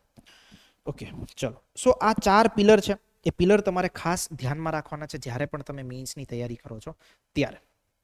ઓકે, આ પિલર ઉપર આપણે આગળ વિગતવાર ચર્ચા કરીશું વન બાય વન. ઓકે, હવે ગુજરાતી ભાષા. તો કે ગુજરાતી ભાષામાં તમને કેવા પ્રશ્નો પૂછાય છે? જો મેં અહીંયા લખ્યું છે. ઓકે, તમને નિબંધ પૂછાશે તો નિબંધમાં 3 ટોપિક આપ્યા હશે, 3 ટોપિકમાંથી કોઈ એક ટોપિક ઉપર તમારે આન્સર લખવાનો હશે. Okay, right. તો સ્પેસિફિકલી ક્વેશ્ચન્સ જે પૂછાશે તો ભાષાનું પેપર હશે તો ભાષાના પેપરમાં બી તમને કરંટ અફેર્સ બેઝડ ક્વેશ્ચન્સ પૂછાઈ શકે. જનરલ સ્ટડીઝના જે ટોપિક હોય એના ઉપરથી ક્વેશ્ચન પૂછાઈ શકે. લેટ્સ સે જો અહીંયા મેં એક ક્વેશ્ચન લીધો છે તો કે ક્વેશ્ચન એવો છે કે સાંપ્રત સમયમાં ઓટીટી પ્લેટફોર્મ્સના નિયમનની જરૂરિયાત. તો કે ઓટીટી પ્લેટફોર્મ્સ એટલે શું? તો જે વેબ સિરીઝ આપણે જે પ્લેટફોર્મ પર જોઈએ છીએ, over the top platforms. Okay, તો એ પ્લેટફોર્મ્સ ઉપર તમને જે વેબ સિરીઝ જોવાતી હોય છે એના સંદર્ભે એવું પૂછ્યું છે કે આ જે પ્લેટફોર્મ છે એનું નિયમનનો મતલબ થાય કે રેગ્યુલેશન શું કામ કરવું જરૂરી છે. તો આની ઉપર માહિતી તમારી પાસે હોવી જોઈએ. ઓકે, પછી તો કે એક ક્વેશ્ચન એવો બી પૂછાય કે ડીપ ફેક આધુનિક સમયની આધુનિક સમસ્યા. તો આના ઉપર તમારે વિગતવાર માહિતી લખવાની થાય. માતૃભાષાના સંરક્ષણની પહેલ સૌપ્રથમ કુટુંબથી થવી જોઈએ. તો આના ઉપર તમારા જે વિચારો હોય એની ઉપર. હવે આ 3 ટોપિક પૂછ્યા હોય, 3 ટોપિકમાંથી જેની ઉપર તમારી પાસે માહિતી વધારે હોય, ઓકે, જે ટોપિક સંદર્ભે તમારી પાસે માહિતી વધારે હોય એના સંદર્ભે તમારે આન્સર લખવાનો થાય. આ જસ્ટ મેં તમને ક્વેશ્ચન બતાવ્યો છે. સેમ વે તમને પત્ર પૂછાતો હોય છે, પત્ર લેખન કરવા માટે, સાથે સાથે અમુક ચર્ચાપત્રનો ટોપિક પૂછાય તો આવા પ્રકારના ક્વેશ્ચન્સ હોય છે. હવે ખાસ કરીને ગુજરાતી ભાષાના એક ટોપિક એટલે કે ચર્ચાપત્ર શું હોય, જાહેર નિવેદન શું હોય, અહેવાલ લેખન શું હોય, પત્ર લેખન શું હોય, આ બધા ટોપિક તમારે જાણવા હોય તો મારો જ એક વિડીયો યુટ્યુબ પર અવેલેબલ છે કે જેમાં ખાસ કરીને સ્પેસિફિકલી ગુજરાતી ભાષાનો આખો સિલેબસ સમજાવેલો છે. ઓકે, તો એ લિંક બી તમને ડિસ્ક્રિપ્શનમાં મળી જશે, પ્લસ સાથે સાથે આપણી ટેલિગ્રામ ચેનલમાં બી મળી જશે. તો આ એક વાર વિડીયો ખાસ જોઈ લેજો જેથી તમારું ગુજરાતી ભાષા જે છે એની જ્યારે તમે તૈયારી શરૂ કરવા માટે જાઓ છો તો એની ક્લેરિટી તમને વ્યવસ્થિત રીતે આવી શકે. સેમ વેમાં ઇંગ્લિશ લેંગ્વેજમાં કેવા ક્વેશ્ચન પૂછાતા હોય છે? So it's like this. Okay, હવે જો ખાસ કરીને ઘણા બધા વિદ્યાર્થીઓની એ વસ્તુ હોય છે કે કદાચ અમને ક્વેશ્ચન પૂછ્યો અને અમને ના આવડ્યો તો, કારણ કે અમે તો તૈયારી કરી હોય ત્યારે એ ક્વેશ્ચન જોયો જ ના હોય. ઓકે, તો જો મુખ્ય પરીક્ષાની મજા જ એ છે. મુખ્ય પરીક્ષામાં શું ડેવલપ તમારે કરવાનું હોય તો it's called as an art of answer writing. જે પ્રશ્ન તમને પૂછાય છે એ પ્રશ્નને તમારા સબકોન્શિયસ માઇન્ડમાં જે પણ નોલેજ છે એ નોલેજનું એપ્લિકેશન કરીને એનો તમે આન્સર લખી શકો છો કે નહીં. ઓકે, આન્સર રાઇટિંગનું આખું આર્ટ જ આવું છે. લેટ્સ સે તમને એવો ક્વેશ્ચન પૂછાય કે વાઇબ્રન્ટ સમિટની મુલાકાત તમે લીધી હતી, તમારો અનુભવ વર્ણવતો અહેવાલ લખો. તમે વાઇબ્રન્ટ સમિટમાં ગયા જ નથી તો શું ક્વેશ્ચન મૂકીને આવશો? તમને એવું ક્વેશ્ચન પૂછાય કે નળ સરોવરની તમે તાજેતરમાં મુલાકાત લીધી હતી, તમારો અનુભવ દર્શાવતો અહેવાલ લખો, તો તમે નળ સરોવર ગયા નથી તો શું નહીં લખો? ઓકે, તો આન્સર રાઇટિંગ આખી વસ્તુ જ એવી હોય છે કે જે તમારા માઇન્ડમાં નોલેજ છે અને જે ક્વેશ્ચન તમને પૂછવામાં આવે છે એ ક્વેશ્ચન ઉપર તમે એટ ધેટ ટાઈમ આન્સર લખી શકવા જોઈએ. હવે જો આ ક્વેશ્ચન જુઓ, ઇંગ્લિશ લેંગ્વેજનો આ એક ક્વેશ્ચન છે. તો કે ક્વેશ્ચન શું છે? Government of Gujarat is releasing a book for public servant named as a manual of public service ethics, a guide for decision making, draft a formal speech delivered by Chief Minister of Gujarat on the occasion of this book release ceremony in about 150 words. હવે તો કે question આવો પૂછાણો પણ તમને તો આવું ખબર જ નથી કે કોઈ બુક રિલીઝ થઈ છે કે નહીં, આ બુક ઉપર હું શું લખું અને સ્પીચ મારે બનાવવાની થાય તો કઈ રીતે સ્પીચ બનાવી? તો વસ્તુ જ એ હોય કે તમારા માઇન્ડમાં જે વસ્તુ હોય એ નોલેજનો યુઝ કરીને તમે આ આન્સર બનાવો અને બનાવવો જ પડશે. તો કે પ્રશ્ન ઉદ્ભવશે કઈ રીતે બનાવો? ઓકે, તો એ જ આખું આન્સર રાઇટિંગનું આર્ટ જે છે એ તમારે ડેવલપ કરવાનું છે. તો કે કઈ રીતે થાય? જો પ્રોસેસ આખી એક એવી હોય કે over the period of time તમે જ્યારે બહુ બધા પ્રશ્નોની પ્રેક્ટિસ કરો છો તો આ પ્રશ્નોની જ્યારે તમે પ્રેક્ટિસ કરતા હોય ને ત્યારે તમારું બ્રેઇન સ્ટોર્મિંગ થાય. બ્રેઇન સ્ટોર્મિંગ એટલે શું? તો કે લેટ્સ સે મને આ થીમ આપી દીધી છે, મારે એની ઉપર ગમે એમ કરીને આન્સર બનાવવાનો છે, કોન્ટેન્ટ બનાવવાનો છે, તો તમે તમારા મગજને આદેશ આપો છો કે મને અલગ અલગ ડાયમેન્શન્સથી વિચાર આવવા જોઈએ અને એ વિચારોને તમે તમારા આન્સરમાં લખો. તો આવું જે બ્રેઇન સ્ટોર્મિંગ હોય ને એ બ્રેઇન સ્ટોર્મિંગ ઓવરનાઇટ ના થાય એના માટે તમારે એક પ્રોસેસ ફોલો કરવી પડે. પ્રોસેસ શું હોય? તો કે અમે શીખવાડીશું જ્યારે તમે મતલબ આગળ જ્યારે આપણે લેક્ચર્સ શરૂ થશે તો ત્યારે શીખવાડીશું. તો કે ભાઈ ટોપિક પૂછાયો પહેલા પેરેગ્રાફમાં શું લખી શકાય? જેમ કે આ સ્પીચ છે તો સ્પીચની શરૂઆત કઈ રીતે કરી શકાય? મિડલ પાર્ટ હોય, બોડી પાર્ટ હોય, બોડી પાર્ટમાં શું લખી શકાય? આ બુક હોય, આ બુકના અલગ અલગ ડાયમેન્શન્સ કયા કયા હોઈ શકે? ઓકે, તો અલગ અલગ ડાયમેન્શન્સ તમારે ડેવલપ કરવા પડે. તો એ બધી વસ્તુ over the period of time તમારે શીખવાની થશે. રિમેમ્બર માય વર્ડ્સ, લેંગ્વેજના પેપરમાં પ્રશ્નો એવા નહીં આવે કે જે તમે તૈયાર કર્યા છે. ઓકે, તમારે જસ્ટ પ્રશ્નો પૂછાય એના માટે તૈયાર થવાનું છે. એના માટે તૈયાર થવાનો મતલબ એવો થયો તમારે પ્રેક્ટિસ કરવાની છે. પત્ર લેખન ઉપર લેશે તમે 100 પ્રશ્નોની પ્રેક્ટિસ કરી તો એ પ્રેક્ટિસ કરો. એનાથી તમને 101મો ક્વેશ્ચન પૂછાય, ભલે તમે એ ટોપિક જાણતા નથી પણ છતાંય એનો આન્સર તમે લખી શકવા જોઈએ. એની જે કેપેબિલિટી છે એ કેપેબિલિટી તમારે ડેવલપ કરવાની છે. તો એ ઓવર ધ ટાઈમ આખું મેઇન્સનું જ્યારે પ્રિપરેશન થાય એમાં આપણે ડેવલપ કરીશું. ઓકે, ચાલો. તો આવા પ્રકારના અલગ અલગ ક્વેશ્ચન્સ પૂછાશે, એનાથી કોઈ ગભરાવાની જરૂર નથી. આ એક પ્રોસેસ છે, એ પ્રોસેસને આપણે બહુ સારી રીતે ડેવલપ કરી શકીએ. ચલો,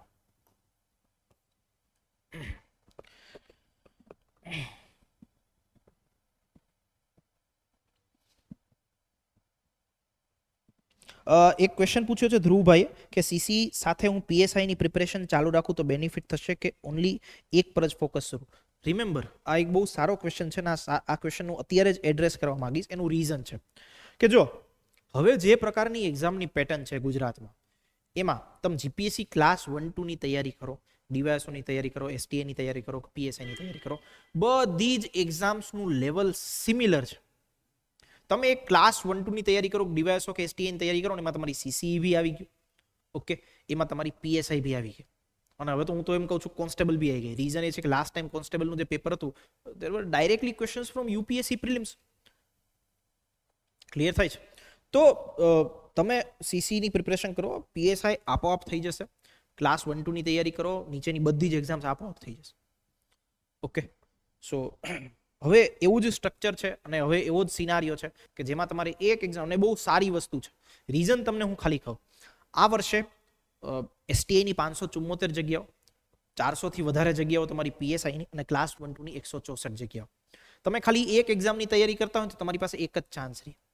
તમે એસટીઆઈની તૈયારી કરો તો તમારી પાસે કે ક્લાસ 1-2 ની તૈયારી કરો તમારી પાસે 3 ચાન્સ રહે. 3 એક્ઝામ્સની જો જગ્યાઓ ભેગી કરો તો it will be like around 1000+ vacancies. તો આટલો ફાયદો તમને થઈ શકે. ઓકે, એટલે હવે જે સ્ટ્રક્ચર છે કે સિનારીઓ છે એમાં તમે જીપીએસસી ક્લાસ 1-2 ના મોડેલથી, એસટીઆઈ ડીવાયએસઓ ના મોડેલથી તૈયારી કરો, તમારી સીસી કે પીએસઆઈ બધી જ એક્ઝામ્સ એમાં કવર થઈ જશે.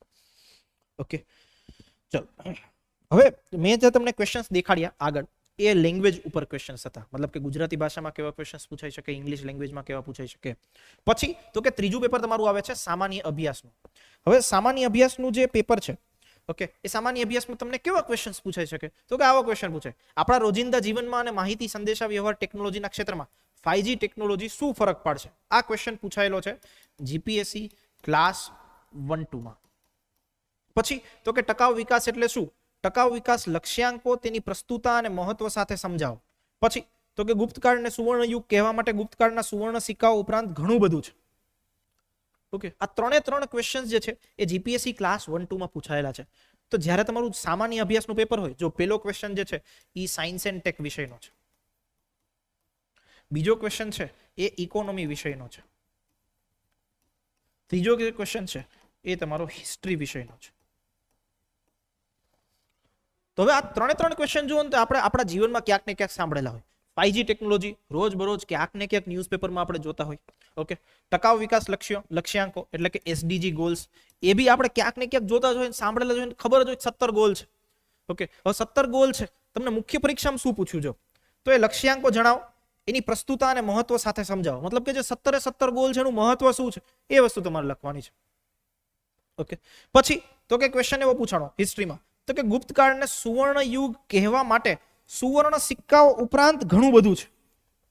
હવે જો આ વસ્તુ તમે વાંચેલી છે પ્રિલિમમાં, જ્યારે તમે ગુપ્તકાળનો ઇતિહાસ વાંચ્યા હોય ત્યારે તમે વાંચતા હોય ગુપ્તકાળમાં વિજ્ઞાન ટેકનોલોજી આવું વિકસિત થયું, ગુપ્તકાળમાં જે આર્ટ એન્ડ કલ્ચર હતું, મતલબ કે જે સ્થાપત્ય કલા હતી કે લેટ્સ સે લિટરેચર હતું, એ આવું ડેવલપ થયું.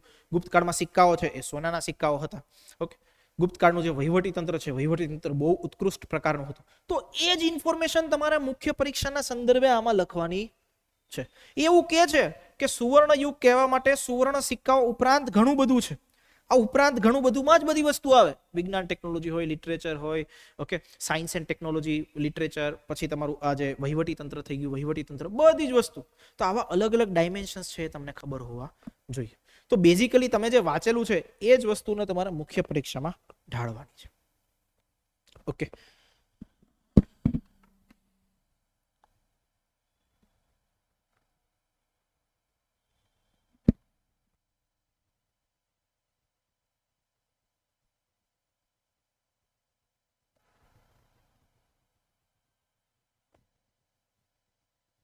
Just 1 minute.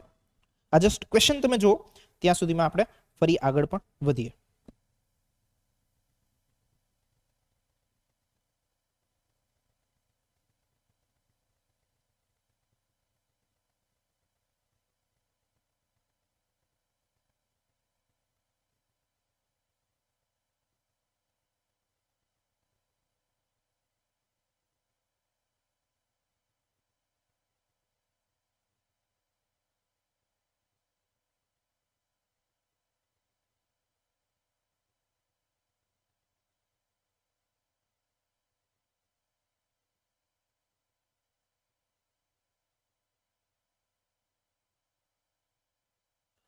ચલો આગળ વધીએ.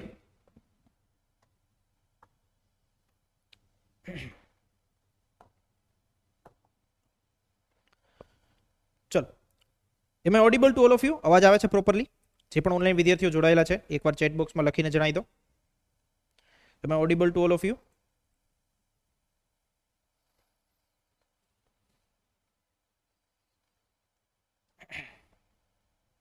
ચલો બઢિયા.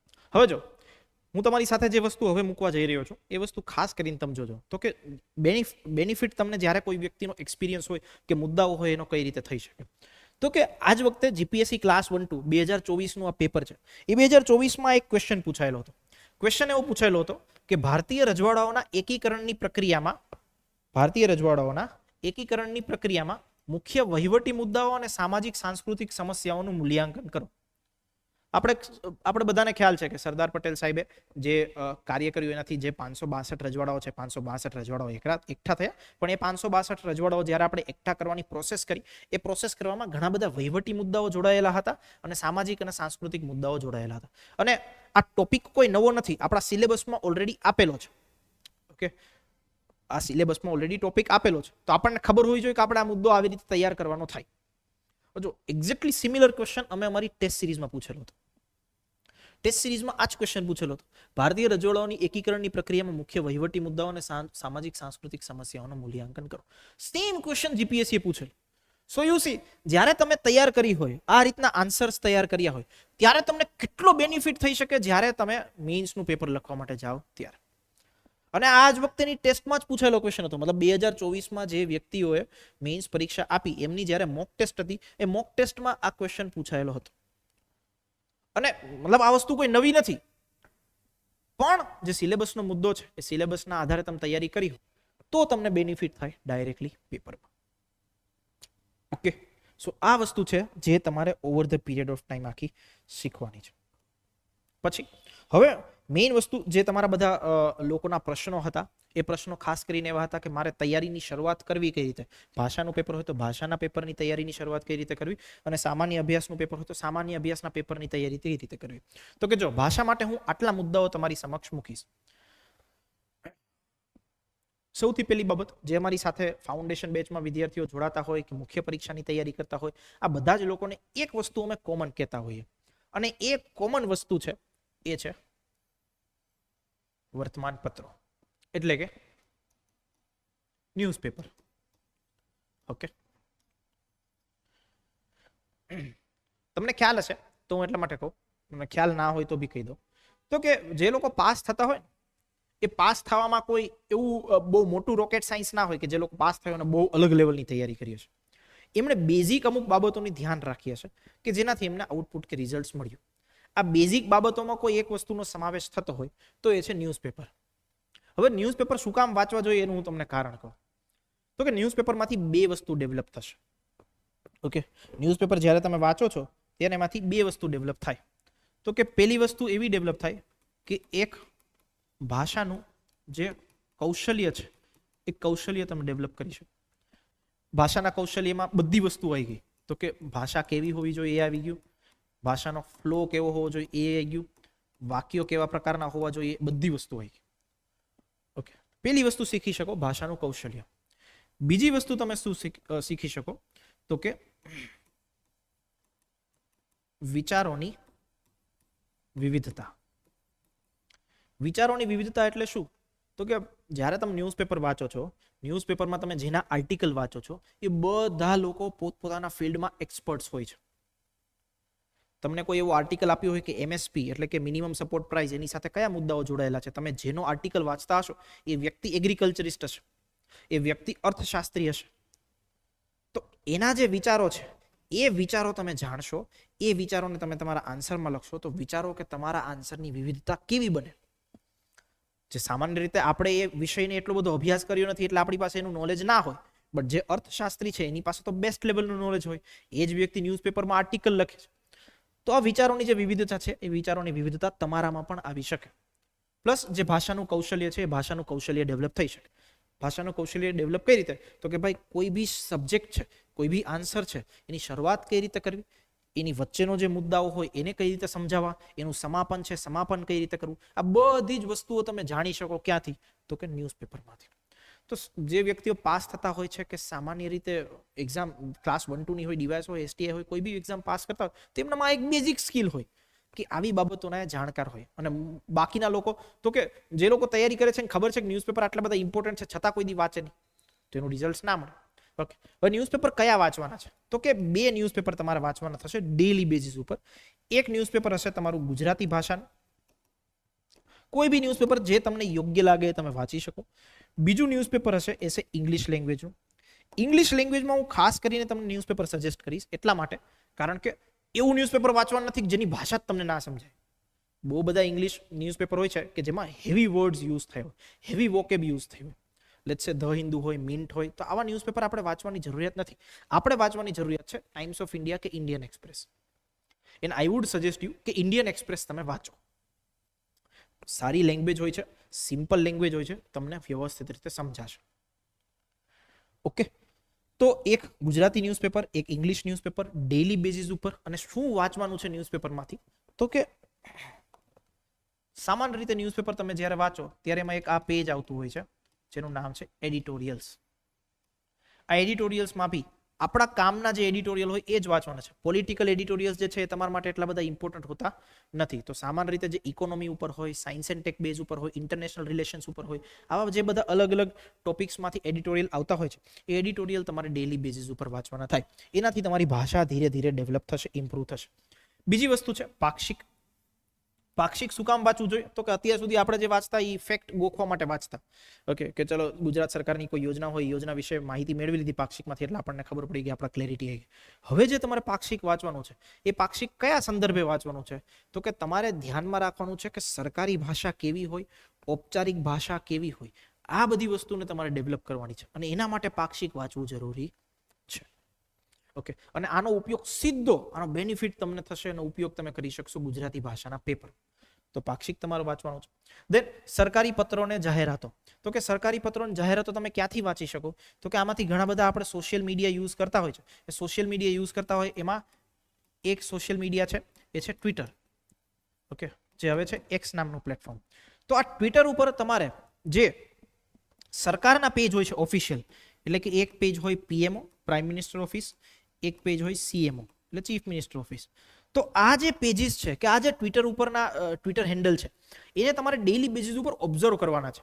જ્યારે તમે ઓબ્ઝર્વ કરશો ત્યારે તમને ખબર પડશે કે બહુ બધી સરકારી જે જાહેરાતો હોય, સરકારી પબ્લિકેશન્સ હોય, એ વસ્તુ આમાં રિફ્લેક્ટ થતું હોય. એનો ફાયદો એ થાય કે સરકારે, આનો ફાયદો તમને એક ટોપિકમાં સીધો થશે અને એ હશે જાહેર નિવેદન. એમાં જે પ્રકારની ભાષાનો ઉપયોગ કરવાનો છે, ટુ ધ પોઈન્ટ વસ્તુઓ લખવાની છે, એ વસ્તુ તમે આ ટ્વિટર હેન્ડલ ઉપરથી જાણી શકશો, પીએમઓ અને સીએમઓ માંથી. ઓકે, પછી ભાષાના સંદર્ભે સામાન્ય બીજી વિગતો શું ધ્યાન રાખવાની છે? તો કે એક ભાષા કૌશલ્યનો આપણે વિકાસ કરવાનો છે, એ તો આપણે આ બંનેમાંથી કરી લઈશું. દેન તો કે જોડણીની ભૂલો ના થાય એની ઉપર તમારે ધ્યાન ખાસ રાખવાનું છે. જોડણીની ભૂલો કઈ રીતે ન કરવી, ઓકે, અવોઇડ કઈ રીતે કરવી? તો કે જો એના માટે બેસ્ટ વસ્તુ છે તો કે શું? તો કે વધુ ને વધુ વાંચન. આપણી પાસે ઈ સમયગાળો નથી કે બધા જોડણીના નિયમો આપણે જોવા માટે જઈએ, ગોખવા માટે જઈએ. તો આપણે શું કરવાનું? તો કે જો વધુ ને વધુ વાંચન કરો તો આરામથી તમે જોડણીની ભૂલો ના કરો. સિમ્પલ હું તમને એવું કહું, તમે ભારતીય આવી રીતે લખતા હો, ઓકે, આના માટે તમે શીખવા નહીં ગયા જોડણી, ઓકે, કે તમે આવી ભૂલ નહીં કરો કે ભારતીય. શું કામ નહીં કરો? એનું રીઝન છે કે તમે ગમે ત્યાં વાંચતા હોય તમે આ શબ્દ જોયો જ છે, મેક્સિમમ તમે ઓબ્ઝર્વ કર્યો છે. તો જેટલું વધુ તમે વાંચન કરશો એટલી જોડણીની ભૂલો ઓછી થશે, કારણ કે તમારા નજર સમક્ષ આ બધા શબ્દો જે છે એ પસાર થયા હશે. અને ગુજરાતી ભાષા કે અંગ્રેજી ભાષા, આ બંને, ભલે આપણે ગુજરાતી હોય તમને એવું લાગતું છે કે હું ભાષાની ભૂલો નહીં કરું, હું તો આટલા સમયથી ગુજરાતી વાંચું છું, જ્યારે તમે લખશો, પહેલી વખત લખશો, એ પહેલી વખત લખેલું કોઈ વ્યક્તિને બચાવજો. એ વ્યક્તિ ભલે ભાષાનો જાણકાર નહીં હોય છતાં એ 5 થી 6, 7, 8 ભૂલો તમારી કાઢી દે. એટલા માટે કારણ કે આપણે અત્યાર સુધી એ પ્રેક્ટિસ નહીં કરીને આપણું ધ્યાન એ વસ્તુ ઉપર નહીં ગયું. જેમ કે આ એક બહુ સામાન્ય બાબત હોય, જો કોઈ નો, ની, નો, ના, આવી બધી વસ્તુ હોય એ શબ્દોની સાથે આવતી હોય, છતાં તો કે વિદ્યાર્થીઓ શું ભૂલ કરતા હોય? તો કે ભારત નું આવી રીતે લખતા હોય. જ્યારે આવી રીતે તમે જીપીએસસી માં લખો ત્યારે આની ઉપર રાઉન્ડ થઈને આવે. રીઝન, સાચી વસ્તુ આમ લખાય, ભારત. ઓકે, તો આવી બધી વસ્તુઓ તમારે ડે બાય ડે ઓબ્ઝર્વ કરવી પડશે જ્યારે તમે લખવા માટે જશો ત્યારે. તો જોડણીની ભૂલો આપણે નથી કરવાની, કારણ કે જે વ્યક્તિ વાંચશે એને સીધી આ વસ્તુ દેખાશે કે આ જોડણીની ભૂલો છે, મનમાં ખરાબ ઇમ્પ્રેશન પડશે, માર્ક્સ કાપશે. ઓકે, પછી તો કે ફોર્મેટના આધારે તમારે જવાબ લખવાના છે. તો કે ફોર્મેટના આધારે જવાબ એટલે શું? તો કે પત્ર લેખન હોય, ચર્ચા પત્ર હોય, અહેવાલ લેખન હોય, ઇંગ્લિશમાં બી સેમ વસ્તુ, લેટર રાઇટિંગ હોય, રિપોર્ટ રાઇટિંગ હોય, પ્રેસ રિલીઝ હોય, સ્પીચ હોય, આ બધાનું એક પર્ટિક્યુલર ફોર્મેટ હશે. એ ફોર્મેટ તમારે શીખવું પડશે અને એ ફોર્મેટના આધારે જ તમારે તમારા જવાબો લખવાના થશે. તો એ વસ્તુ તમે જ્યારે પ્રેક્ટિસ કરો ત્યારથી જ આ વસ્તુ તમારા મનમાં ડેવલપ થવી જોઈએ, તમારા મનમાં એનું સ્ટ્રક્ચર ડિફાઇન હોવું જોઈએ. તો તમે જ્યારે લખશો ત્યારે સરળતાથી એનો આન્સર લખી શકશો. પછી તો કે અગાઉના વર્ષોના ટોપર્સના પેપર. આ ટોપર્સના પેપર જે જીપીએસસી ક્લાસ 1 2 ડીવાયએસઓ એસટીઆઈ આના જે પણ ટોપર્સ છે એ ટોપર્સના પેપર તમારે એનાલિસિસ કરવાના થશે. ટોપર્સના પેપર એનાલિસિસ કરશો તો એનાથી શું વસ્તુ સમજમાં આવશે? તો કે પહેલી વસ્તુ કે જે ટોપરે લખ્યું છે એના મુજબ એને સારા માર્ક્સ મળ્યા છે, મતલબ કે જે લખાણની શૈલી છે એ લખાણની શૈલી આપણે શીખી શકીએ. બીજી વસ્તુ, જે એમણે પ્રેઝન્ટેશન કર્યું છે એ પ્રેઝન્ટેશન આપણે શીખી શકીએ. ત્રીજી વસ્તુ, ટુ ધ પોઈન્ટ ઇન્ફોર્મેશન કેવી રીતે લખી છે કે જેનાથી વધારે ને વધારે માર્ક્સ આપે કે માર્ક્સ એમને મળ્યા, એ બધી વસ્તુ આપણે શીખી શકીએ જો આપણે ટોપર્સના પેપરને એનાલિસિસ કરીએ તો આ ટોપર્સના પેપર છે એ પણ તમારે સાથે સાથે એનાલિસિસ કરવાના છે. ટેલિગ્રામ ઉપર બહુ બધી ચેનલ હોય છે કે જ્યાં ટોપર્સના પેપર અવેલેબલ હોય છે, રાઈટ. ભોરણિયા ગાઈડન્સની પણ ટેલિગ્રામ ચેનલ છે, તો એમાં તમે જઈને જોશો તો સર્ચ કરશો તો અંકિત ગોહિલ સર છે, એમના પેપર્સ અવેલેબલ છે. શિવાંગી શાહ મેડમ છે, તો એમના પેપર અવેલેબલ છે. તો આ બધા પેપર્સ તમે જોજો. Okay, so you will gate an idea, અને ઓબ્ઝર્વેશનથી તમે શીખી શકશો. પછી તો કે સામાન્ય અભ્યાસમાં શું વસ્તુ ધ્યાનમાં રાખવાની છે. હવે જો સામાન્ય અભ્યાસમાં હું તમને બે જ બાબત કહીશ. તો કે બે બાબત શું? પહેલી તો કે વિષય અને મુદ્દા આધારિત તૈયારી કરવાની છે. મુદ્દા આધારિત તૈયારીનો મતલબ શું થાય? તો કે લેટ્સ સે તમે ઇતિહાસનો સિલેબસ જોયો. ઇતિહાસના સિલેબસમાં લેટ્સ સે તમને મુદ્દો આપ્યો સિંધુ ખીણની સભ્યતા. એમાં પણ એવું આપ્યું કે ભારત અને ગુજરાત આ બંનેના સંદર્ભમાં. બીજો મુદ્દો તમને આપ્યો લેટ્સ સે વૈદિક સંસ્કૃતિ. ત્રીજો મુદ્દો તમને આપ્યો લેટ્સ સે જૈન અને બૌદ્ધ ધર્મ. ઓકે, કોઈ એવો મુદ્દો આપ્યો લેટ્સ સે 1857 નો વિદ્રોહ. એમાં પણ એવું લખી દીધું કે ભારત અને ગુજરાત. તો આ બધા મુદ્દાઓ તમને આપેલા છે તમારા સિલેબસમાં. આ મુદ્દાઓને ધ્યાન રાખીને અને આ મુદ્દા આધારિત જ તમારે તૈયારી કરવાની છે. સિંધુ ખીણની સભ્યતા, તો કે જેટલી વસ્તુ સિંધુ ખીણની સભ્યતામાં વાંચી શકો તમે, એની આર્થિક વ્યવસ્થા કેવી હતી, સામાજિક વ્યવસ્થા કેવી હતી, રાજકીય વ્યવસ્થા કેવી હતી, નગર રચના કેવી હતી, વેપાર કેન્દ્ર કેવું હતું, બધી જ વસ્તુ. ગુજરાતના કેટલા સ્થળો છે જે મહત્વપૂર્ણ છે, ગુજરાતના સ્થળોમાંથી કયા અવશેષો મળ્યા, ભારતના સ્થળો કયા છે, ભારતના સ્થળોમાંથી કયા કયા અવશેષો મળ્યા, એ બધી જ વસ્તુની તમે તૈયારી જ્યારે કરો ત્યારે એને કહેવાય મુદ્દા આધારિત તૈયારી.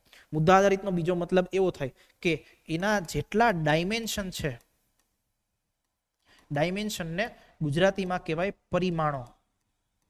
ઓકે, જેટલા ડાયમેન્શન છે, ડાયમેન્શનનો મતલબ બીજો એ થાય કે પરિમાણો. પરિમાણો એટલે શું? તો કે આર્થિક વ્યવસ્થા કેવી, રાજકીય વ્યવસ્થા કેવી, સામાજિક વ્યવસ્થા કેવી, સાંસ્કૃતિક વ્યવસ્થા કેવી, શું કહેવાય કે નગર રચના કેવી. આ બધી વસ્તુના ડાયમેન્શન્સ જ્યારે તમે તૈયાર કરો, ઓકે, તો એને કહેવાય મુદ્દા આધારિત તૈયારી કરી. વૈદિક સભ્યતા, તો કે ઋગ્વૈદિક સમયમાં કેવું, ઉત્તરવૈદિક સમયમાં કેવું, ઋગ્વૈદિક સમયમાં કેવી સામાજિક વ્યવસ્થા, આર્થિક વ્યવસ્થા, રાજકીય વ્યવસ્થા, ઉત્તરવૈદિક વ્યવસ્થા, ઉત્તરવૈદિક સમય હોય કેવી સામાજિક વ્યવસ્થા, આર્થિક વ્યવસ્થા, રાજકીય વ્યવસ્થા, બંને વચ્ચે ફરક શું. જૈન અને બૌદ્ધ ધર્મ તૈયારી તમે કરી તો જૈન ધર્મ ને બૌદ્ધ ધર્મમાં સામ્યતા શું છે, જૈન ધર્મ ને બૌદ્ધ ધર્મમાં ડિફરન્સીસ શું છે, બૌદ્ધ ધર્મી લઈઓ તો મહાયાન બૌદ્ધિઝમમાં શું હતું, હીનયાન બૌદ્ધિઝમમાં શું હતું. તો આવી બધી જે તૈયારી તમે કરો એને મુદ્દા આધારિત તૈયારી કહેવાય. અને મુદ્દા આધારિત તૈયારીમાં મહત્તમ ડાયમેન્શન્સ તમારે તૈયાર કરવાના થાય. તો જો એવી રીતે તમે તૈયારી કરશો તો તમારામાં અલગ જ લેવલનો કોન્ફિડન્સ આવશે અને પછી તમને જ્યાંથી પણ પ્રશ્ન પૂછાય એને તમે ટેકલ કરી શકશો. સેમ વસ્તુ 1857 નો ક્વેશ્ચન હોય તો હમણાં થોડા સમય પહેલા એવો ક્વેશ્ચન પૂછેલો હતો કે 1857 ના વિવિધ કારણો જણાવો. તો વિવિધ કારણો હોય તો એમાં તમારે ખાલી મુદ્દા લખવાના ન હોય 4-5, તમારે લખવા પડે આર્થિક કારણો કયા હતા, રાજકીય કારણો કયા હતા, તાત્કાલિક કારણો કયા હતા, સાંસ્કૃતિક કારણો કયા હતા. બધા જ અલગ અલગ ડાયમેન્શનની તમે તૈયારી કરો ત્યારે તમારો કોન્ફિડન્સ વ્યવસ્થિત આવે, ત્યારે તમને કોઈ બી મુદ્દાનો ક્વેશ્ચન પૂછે તો તમે લખી શકો. તો પહેલી વસ્તુ થઈ ગઈ કે મુદ્દા આધારિત તૈયારી કરીશું. બીજી વસ્તુ થઈ ગઈ એ જ મુદ્દાઓ આધારિત તમે શું બનાવશો, નોટ્સ. ઓકે, મુખ્ય પરીક્ષાના સંદર્ભે નોટ્સ બનાવવી જરૂરી છે. એનું રીઝન છે લાસ્ટમાં તમારી પાસે રિવાઇઝ કરવાનો એટલો બધો સમય હોતો નથી. તો જ્યારે જે મુદ્દા આધારિત તમે નોટ્સ બનાવી હોય એ મુદ્દા આધારિત નોટ્સને તમારે રિવાઇઝ કરવી પડે, એના પોઈન્ટ્સ તમારે યાદ રાખવા પડે, તો ઝડપથી તમે એક્ઝામની પહેલા રિવિઝન કરી શકો. અને નોટ્સનો મતલબ એવો થાય કે આખા વાક્યો લખવા એવું નહીં. ઓકે, નોટ્સનો મતલબ એવો થાય શોર્ટમાં તમને જે વસ્તુ ખબર પડે અને તમે આઈડેન્ટિફાઈ કરી શકો એ મુજબ નોટ્સ બનાવી. એવું નહીં કે તમે તમારા ફ્રેન્ડને નોટ્સ આપો વાંચવા માટે અને એ વાંચેની તૈયારી કરે, એને નોટ્સ ના કહેવાય, એને લખાણ લખ્યું કહેવાય. નોટ્સનો મતલબ એવો થાય શોર્ટ અને સ્વીટ અને ક્રિસ્પ વસ્તુ હોવી જોઈએ કે જેને તમે એક્ઝામ પહેલા રિવાઇઝ કરી શકો. તો આ બધા મુદ્દાઓ ઓકે 1857 ના અલગ અલગ કારણો હોય તો આર્થિક કારણો કયા, રાજકીય કારણો કયા, સામાજિક કારણો, સાંસ્કૃતિક કારણો કયા, તાત્કાલિક કારણો કયા, એ બધી વસ્તુની એક નોટ્સ રેડી હોવી જોઈએ. ક્લિયર? ભારતના સંદર્ભમાં હોવી જોઈએ તો કે ગુજરાતના સંદર્ભે તમને ક્વેશ્ચન પૂછાય તો ગુજરાતના સંદર્ભે 1857 ની કઈ કાર્યવાહી થઈ હતી, કઈ પ્રવૃત્તિઓ થઈ હતી એની ઇન્ફોર્મેશન લખેલી હોવી જોઈએ. 1857 ના નેતાઓ કયા હતા એની ઇન્ફોર્મેશન તમારી પાસે હોવી જોઈએ. આવી રીતે તમે તૈયારી કરો તો તમારો કોન્ફિડન્સ અલગ લેવલનો બને. અને આવી તૈયારી બધા જ સબ્જેક્ટ્સમાં લાગુ પડે. જેમ કે સાયન્સ એન્ડ ટેકનોલોજીમાં તમને એક મુદ્દો પૂછ્યો હોય લેટ્સ સે ઇન્ટેલેક્ચ્યુઅલ પ્રોપર્ટી રાઇટ્સ, ઓકે, બૌદ્ધિક સંપદા અધિકારો, તો ઇન્ટેલેક્ચ્યુઅલ પ્રોપર્ટી રાઇટ્સ હોય મતલબ શું થાય, ડેફિનેશન કોને કહેવાય, કયા અલગ અલગ પ્રકારના ઇન્ટેલેક્ચ્યુઅલ પ્રોપર્ટી રાઇટ્સ હોય, ભારત સરકારે કયા કયા સ્ટેપ્સ લીધા છે ઇન્ટેલેક્ચ્યુઅલ પ્રોપર્ટી રાઇટ્સને પ્રોટેક્ટ કરવા માટે, કયા કયા મુદ્દાઓ છે જે ઇન્ટેલેક્ચ્યુઅલ પ્રોપર્ટી રાઇટ્સ સંદર્ભે હજી દેશમાં છે. તો આવી રીતે તમે નોટ્સ બનાવો ઓકે, તો વન બાય વન બધા મુદ્દાઓ થતા જાય. ત્યારે તમને આઈડિયા આવે કે મારો સિલેબસ આટલો પૂરો થઈ ગયો. અધરવાઇઝ તો એ જ કન્ફ્યુઝનમાં તમે રહ્યો એક્ઝામના પહેલા દિવસ સુધી કે આગલા દિવસ સુધી કે આ મુદ્દો મેં વાંચ્યો કે નહીં વાંચ્યો. ક્લિયર થાય છે.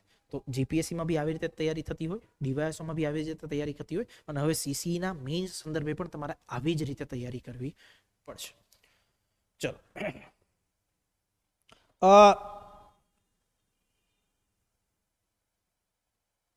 હું એ આગળ સજેસ્ટ કરું છું તમને બુક્સના સંદર્ભે બધી જ વસ્તુની ચર્ચા આપણે કરીશું one by one. At the end of the session તમારા મેક્સિમમ ક્વેશ્ચન્સ સોર્ટ આઉટ થઈ જશે. ચલો હવે ખાસ કરીને હું તમને એક વસ્તુની વાતચીત જણાવવા માંગીશ, તો કે એ છે કે મુખ્ય પરીક્ષામાં અમુક વિષયો હોય છે બહુ જટિલ હોય છે. જટિલ વિષયોમાં ખાસ કરીને તમારા માટે તદ્દન નવા વિષય હોય તો એ છે એથિક્સ અને પબેડ. એથિક્સ એટલે કે નીતિશાસ્ત્ર, પબેડ એટલે કે જાહેર વહીવટ અને શાસન. તો કે આ બે વિષય એવા છે કે જે બહુ જ જટિલ હોય, તમે કોઈ દી હજી સુધી ભણ્યા નથી, કોઈ દી હજી સુધી વિચાર્યા નથી, તો એ વિષયની તૈયારી કઈ રીતે કરી. તો એ વિષય માટે અમુક મુખ્ય પરીક્ષાના મોડ્યુલ્સ છે. આ મોડ્યુલ્સ કેવા હોય તો કે ટોપિક આધારિત મોડ્યુલ હોય. તો કે ટોપિક આધારિત મોડ્યુલ એટલે શું, તો કે નીતિશાસ્ત્રમાં એક ટોપિક છે લેટ્સ સે વલણ, તો વલણનું આખું એક મોડ્યુલ હોય. પછી તો કે પહેલો મુદ્દો છે નીતિશાસ્ત્ર અને માનવ સંવાદ, તો એનું આખું એક મોડ્યુલ હોય. પછી તો કે એક એવો મુદ્દો છે વૈધાનિક નિયમનકારી અર્ધન્યાયિક સંસ્થાઓ, તો એનો એક આખો મુદ્દો હોય. પછી તો કે એક મુદ્દો છે ગુડ ગવર્નન્સ એટલે કે સુશાસન. ઓકે, પછી તો કે એક મુદ્દો એવો છે લોકશાહીમાં મુલકી સેવાની ભૂમિકા. તો આ કેવું છે, નીતિશાસ્ત્ર અને એથિક્સ આ બંને સબ્જેક્ટ્સ એટલા કોમ્પ્લિકેટેડ છે, અને એ કોમ્પ્લિકેટેડને બહુ જ ઇઝી લેંગ્વેજમાં બનાવેલા હોય તો એ આ મોડ્યુલમાં લખેલું છે. ઓકે, આ મોડ્યુલને તમે જ્યારે વાંચશો ત્યારે એ સબ્જેક્ટ તમારા ક્લિયર થશે કે વલણ, તો કે વલણ કઈ રીતે બને, સકારાત્મક વલણ કોને કહેવાય, નકારાત્મક વલણ કોને કહેવાય, પોલિટિકલ વલણ કોને કહેવાય, નૈતિક વલણ કોને કહેવાય. તો આવા બધા જે અલગ અલગ પરિમાણો હોય એ પરિમાણોને તમે આ મોડ્યુલ્સના આધારે તૈયાર કરી શકશો. આ મોડ્યુલની લિંક તમને ટેલિગ્રામ ચેનલ ઉપર બી મળી જશે, અને આ વિડીયોના ડિસ્ક્રિપ્શનમાં બી આપણે એડ કરી દઈશું, એટલે તમે આરામથી મોડ્યુલ્સને જોઈ શકો. એક એક મુદ્દાના 50-50 પેજના મોડ્યુલ છે. એ મોડ્યુલ તમે વાંચો ને એટલે તમારો આ ટોપિક ક્લિયર થઈ જ જાય. ઓકે, પછી શું કરવાનું થાય તો કે પછી એના સંદર્ભે જે પણ ક્વેશ્ચન પૂછાય તમારી પાસે જે નોલેજ છે એને ત્યાં ડાયરેક્ટ એપ્લિકેબલ કરવાનું. ઓકે, ચલો તો આ મોડ્યુલ ખાસ કરીને જોઈ લેજો એકવાર, જેથી તમને આખો આઈડિયા આવી છે. બાકી જે વિદ્યાર્થીઓ બુક્સ માટે પૂછ્યું હતું તો બુક્સ માટે પણ હું તમને જાણ કરી દઉં કે આ અલગ અલગ જેટલા બી ક્લાસ 1-2 ના વિષયો છે એમાં ગુજરાતી મુખ્ય પરીક્ષા આવી ગઈ, ઇંગ્લિશ મુખ્ય પરીક્ષા આવી ગઈ, 101 નિબંધ આવી ગયા. ઓકે, GS1 જે જીપીએસસીમાં GS1 હોય તો GS1 માં 3 સબ્જેક્ટ હોય, ઇતિહાસ હોય, સાંસ્કૃતિક વારસો હોય, ભૂગોળ હોય. GS2 તો કે એમાં 3 સબ્જેક્ટ હોય, બંધારણ હોય, જાહેર વહીવટ હોય, નીતિશાસ્ત્ર. GS3 તો કે એમાં સબ્જેક્ટ હોય વિજ્ઞાન, ટેકનોલોજી, અર્થશાસ્ત્ર અને કરંટ અફેર્સ. અપડેટ થતું રહેતું હોય. તો આમાં કેવું થાય કે જે મુદ્દાઓ આધારિત તમને તમારા જે સિલેબસમાં મુદ્દાઓ છે એ મુદ્દાઓ આધારિત ડાયરેક્ટ કોન્ટેન્ટ તમને આમાંથી મળી જશે. ઇતિહાસ હોય તો ઇતિહાસમાં લેટ્સ સે સિંધુ ખીણની સભ્યતા હોય એ મુદ્દો છે તો એના 10 ક્વેશ્ચન આમાં આપેલા છે. સિંધુ ખીણની સભ્યતામાંથી કેવા કેવા ક્વેશ્ચન પૂછાઈ શકે, બૌદ્ધ જૈન ધર્મમાંથી કેવા કેવા ક્વેશ્ચન પૂછાઈ શકે, તો એ બધી ઇન્ફોર્મેશન તમને આમાં મળી જશે. સો આ બુક્સ બી તમે રેફર કરી શકો. આખી જે પણ આ 3 બુક્સ છે એ ક્વેશ્ચન આન્સર ફોર્મેટમાં અવેલેબલ છે, એટલે બહુ બધા ક્વેશ્ચન્સનું કોન્ટેન્ટ તમારે તૈયાર કરવું હોય તો કોન્ટેન્ટ બી તમે આમાંથી, એટલે કે માહિતી તમારે તૈયાર કરવી હોય તો માહિતી તમે આમાંથી તૈયાર કરી શકો. ગુજરાતી ભાષાની તમે બુક જો તો ગુજરાતી ભાષાની બુકમાં લેટ્સ સે કોઈ અહેવાલ લેખનનો ટોપિક હોય તો અહેવાલ લેખનનું ફોર્મેટ કેવું હોવું જોઈએ અને અહેવાલ લેખનના જે અલગ અલગ જવાબો હોય એ જવાબો કેવા હોવા જોઈએ એની ઇન્ફોર્મેશન તમને આમાંથી મળી જશે. ઓકે, ચલો આગળ વધીએ. હું જેટલા પણ વિદ્યાર્થીઓ ઓનલાઈન પ્રશ્નો પૂછે છે બધા જ વિદ્યાર્થીઓના જેટલા પણ પ્રશ્નો છે પ્રશ્નોને હું એક સાથે લઈ લઈશ. સો કોઈ જ ચિંતા ના કરતા, જસ્ટ લેક્ચરના અંત સુધી આ વસ્તુમાં જોડાયેલા રહેજો એટલે તમારા બધા જ પ્રશ્નોનું સમાધાન થઈ જશે. હવે બીજી એક વાત મારે કરવી છે જે ખાસ અને સૌથી મોસ્ટ ઇમ્પોર્ટન્ટ હોય એ છે golden words for mains answer writing. Golden words કયા છે તો કે આ 3 શબ્દો ને તમે તમારી તૈયારી દરમિયાન મગજમાં વસાવી લેજો. ઓકે, એટલે તમને મુખ્ય પરીક્ષામાં કોઈ જ પ્રોબ્લેમ આવશે નહીં. તો કે 3 પ્રશ્નો કયા, 3 શબ્દો કયા છે તો કે 3 શબ્દોમાં પહેલો શબ્દ છે ઇન્ટ્રોડક્શન, બીજો શબ્દ છે બોડી, ત્રીજો શબ્દ છે કન્ક્લુઝન. ઇન્ટ્રોડક્શન એટલે કે કોઈ પણ જવાબ લખવાની શરૂઆત કેવી રીતે કરવી, બોડી પાર્ટ એટલે કે જે પ્રશ્ન પૂછાય છે એની મુખ્ય થીમ શું હોય, અને કન્ક્લુઝન એટલે કે જવાબનું સમાપન કઈ રીતે કરવું. ગુજરાતી ભાષા હોય, અંગ્રેજી ભાષા હોય કે સામાન્ય અભ્યાસનું પેપર હોય, આ 3 પેપરમાં આઈબીસી એટલે કે introduction, body, conclusion, concept same રહેશે, સિમિલર રહેશે. કોઈ બી જવાબ તમે લખો ત્યારે આ 3 વસ્તુ ધ્યાન રાખવાની. જવાબની શરૂઆત કઈ રીતે કરવી તો એની અલગ અલગ ટેકનિક્સ હોય. ભવિષ્યમાં આપણે ટેકનિક્સ બી શીખીશું કે તમે કરંટ અફેર્સના આધારે જવાબની તૈયારી કરી શકો, તમે ડેટાના આધારે જવાબની તૈયારી કરી શકો, તમે ઐતિહાસિક તથ્યોના આધારે જવાબની તૈયારી કરી શકો, તમે વ્યાખ્યા લખીને જવાબની શરૂઆત કરી શકો. તો એવી અલગ અલગ ટેકનિક્સ હોય છે જવાબની શરૂઆત કરવાની. તો કે પહેલી વસ્તુ, કોઈ બી આન્સર તમે લખવા માટે બેસો ત્યારે તમને આન્સર કઈ રીતે લખવો એની ઇન્ફોર્મેશન હોવી જોઈએ. પછી તો કે બીજો પાર્ટ એવો હોય બોડી પાર્ટ. તો બોડી પાર્ટમાં શું તો કે પ્રશ્નમાં જે વસ્તુ પૂછી છે એ બધી જ ઇન્ફોર્મેશન લખવાની તમને માહિતી ખબર હોવી જોઈએ કે આવી રીતે લખાય. ત્રીજો પાર્ટ તો કે કન્ક્લુઝન એટલે કે જવાબનું એન્ડિંગ કેમ કરવું. તો કે જવાબનું એન્ડિંગ કરવા માટે પણ અલગ અલગ ટેકનિક્સ હોય. એ ટેકનિક્સમાં સકારાત્મક રીતે એન્ડિંગ થતું હોય, દૂરદર્શી રીતે એન્ડિંગ થતું હોય, કોઈ ઉકેલો આપીને એન્ડિંગ થતું હોય. તો આવી રીતે જવાબનું કન્ક્લુઝન લખવાનું થતું હોય છે. સો એ વસ્તુ બી આપણે ધીરે ધીરે જ્યારે આગળના સમયમાં લેક્ચર્સ ભણીશું ત્યારે તમને સમજાઈ જશે. તો આ ગોલ્ડન વર્ડ્સ છે. જીપીએસસી ક્લાસ 1-2 ની તૈયારી કરતો, યુપીએસસી ની તૈયારી કરતો વ્યક્તિ, ડીવાયએસઓ કે એસટીએ ની તૈયારી કરતો વ્યક્તિ હોય ને એને મુખ્ય પરીક્ષાના સંદર્ભે આ વસ્તુ ખબર જ હોય કે ઇન્ટ્રોડક્શન, બોડી, કન્ક્લુઝન આ 3 પાર્ટમાં મારો આન્સર લખવાનો. પેપર ચેકર હોય એ બી એ જ વસ્તુ ગોતતો હોય કે ઇન્ટ્રોડક્શન ક્યાંથી કરેલું છે, બોડી પાર્ટ જે મેં પૂછ્યો છે કે નહીં, કન્ક્લુઝન છે કે નહીં, એના આધારે તમને માર્ક્સ આપતો હોય. તો ક્લિયરલી તમારા આન્સરમાં રિફ્લેક્ટ થવું જોઈએ. ઇન્ટ્રોડક્શન આવી રીતે લખ્યું છે, બોડી પાર્ટ આ છે, કન્ક્લુઝન આ છે.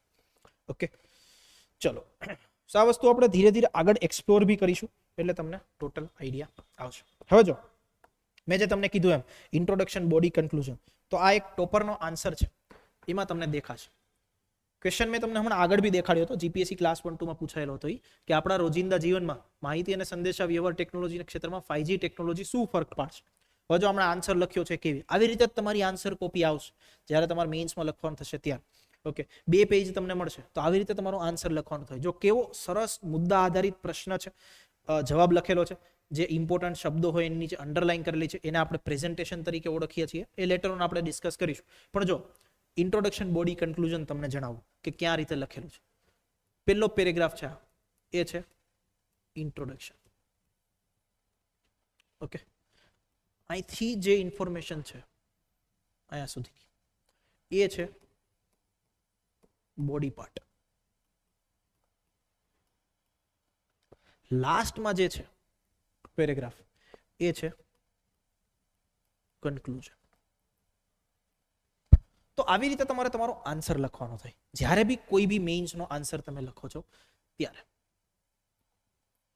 હજી એક ક્વેશ્ચનનો આન્સર જોઈએ. જો કેવી રીતે લખેલું છે અગેન ટોપરે.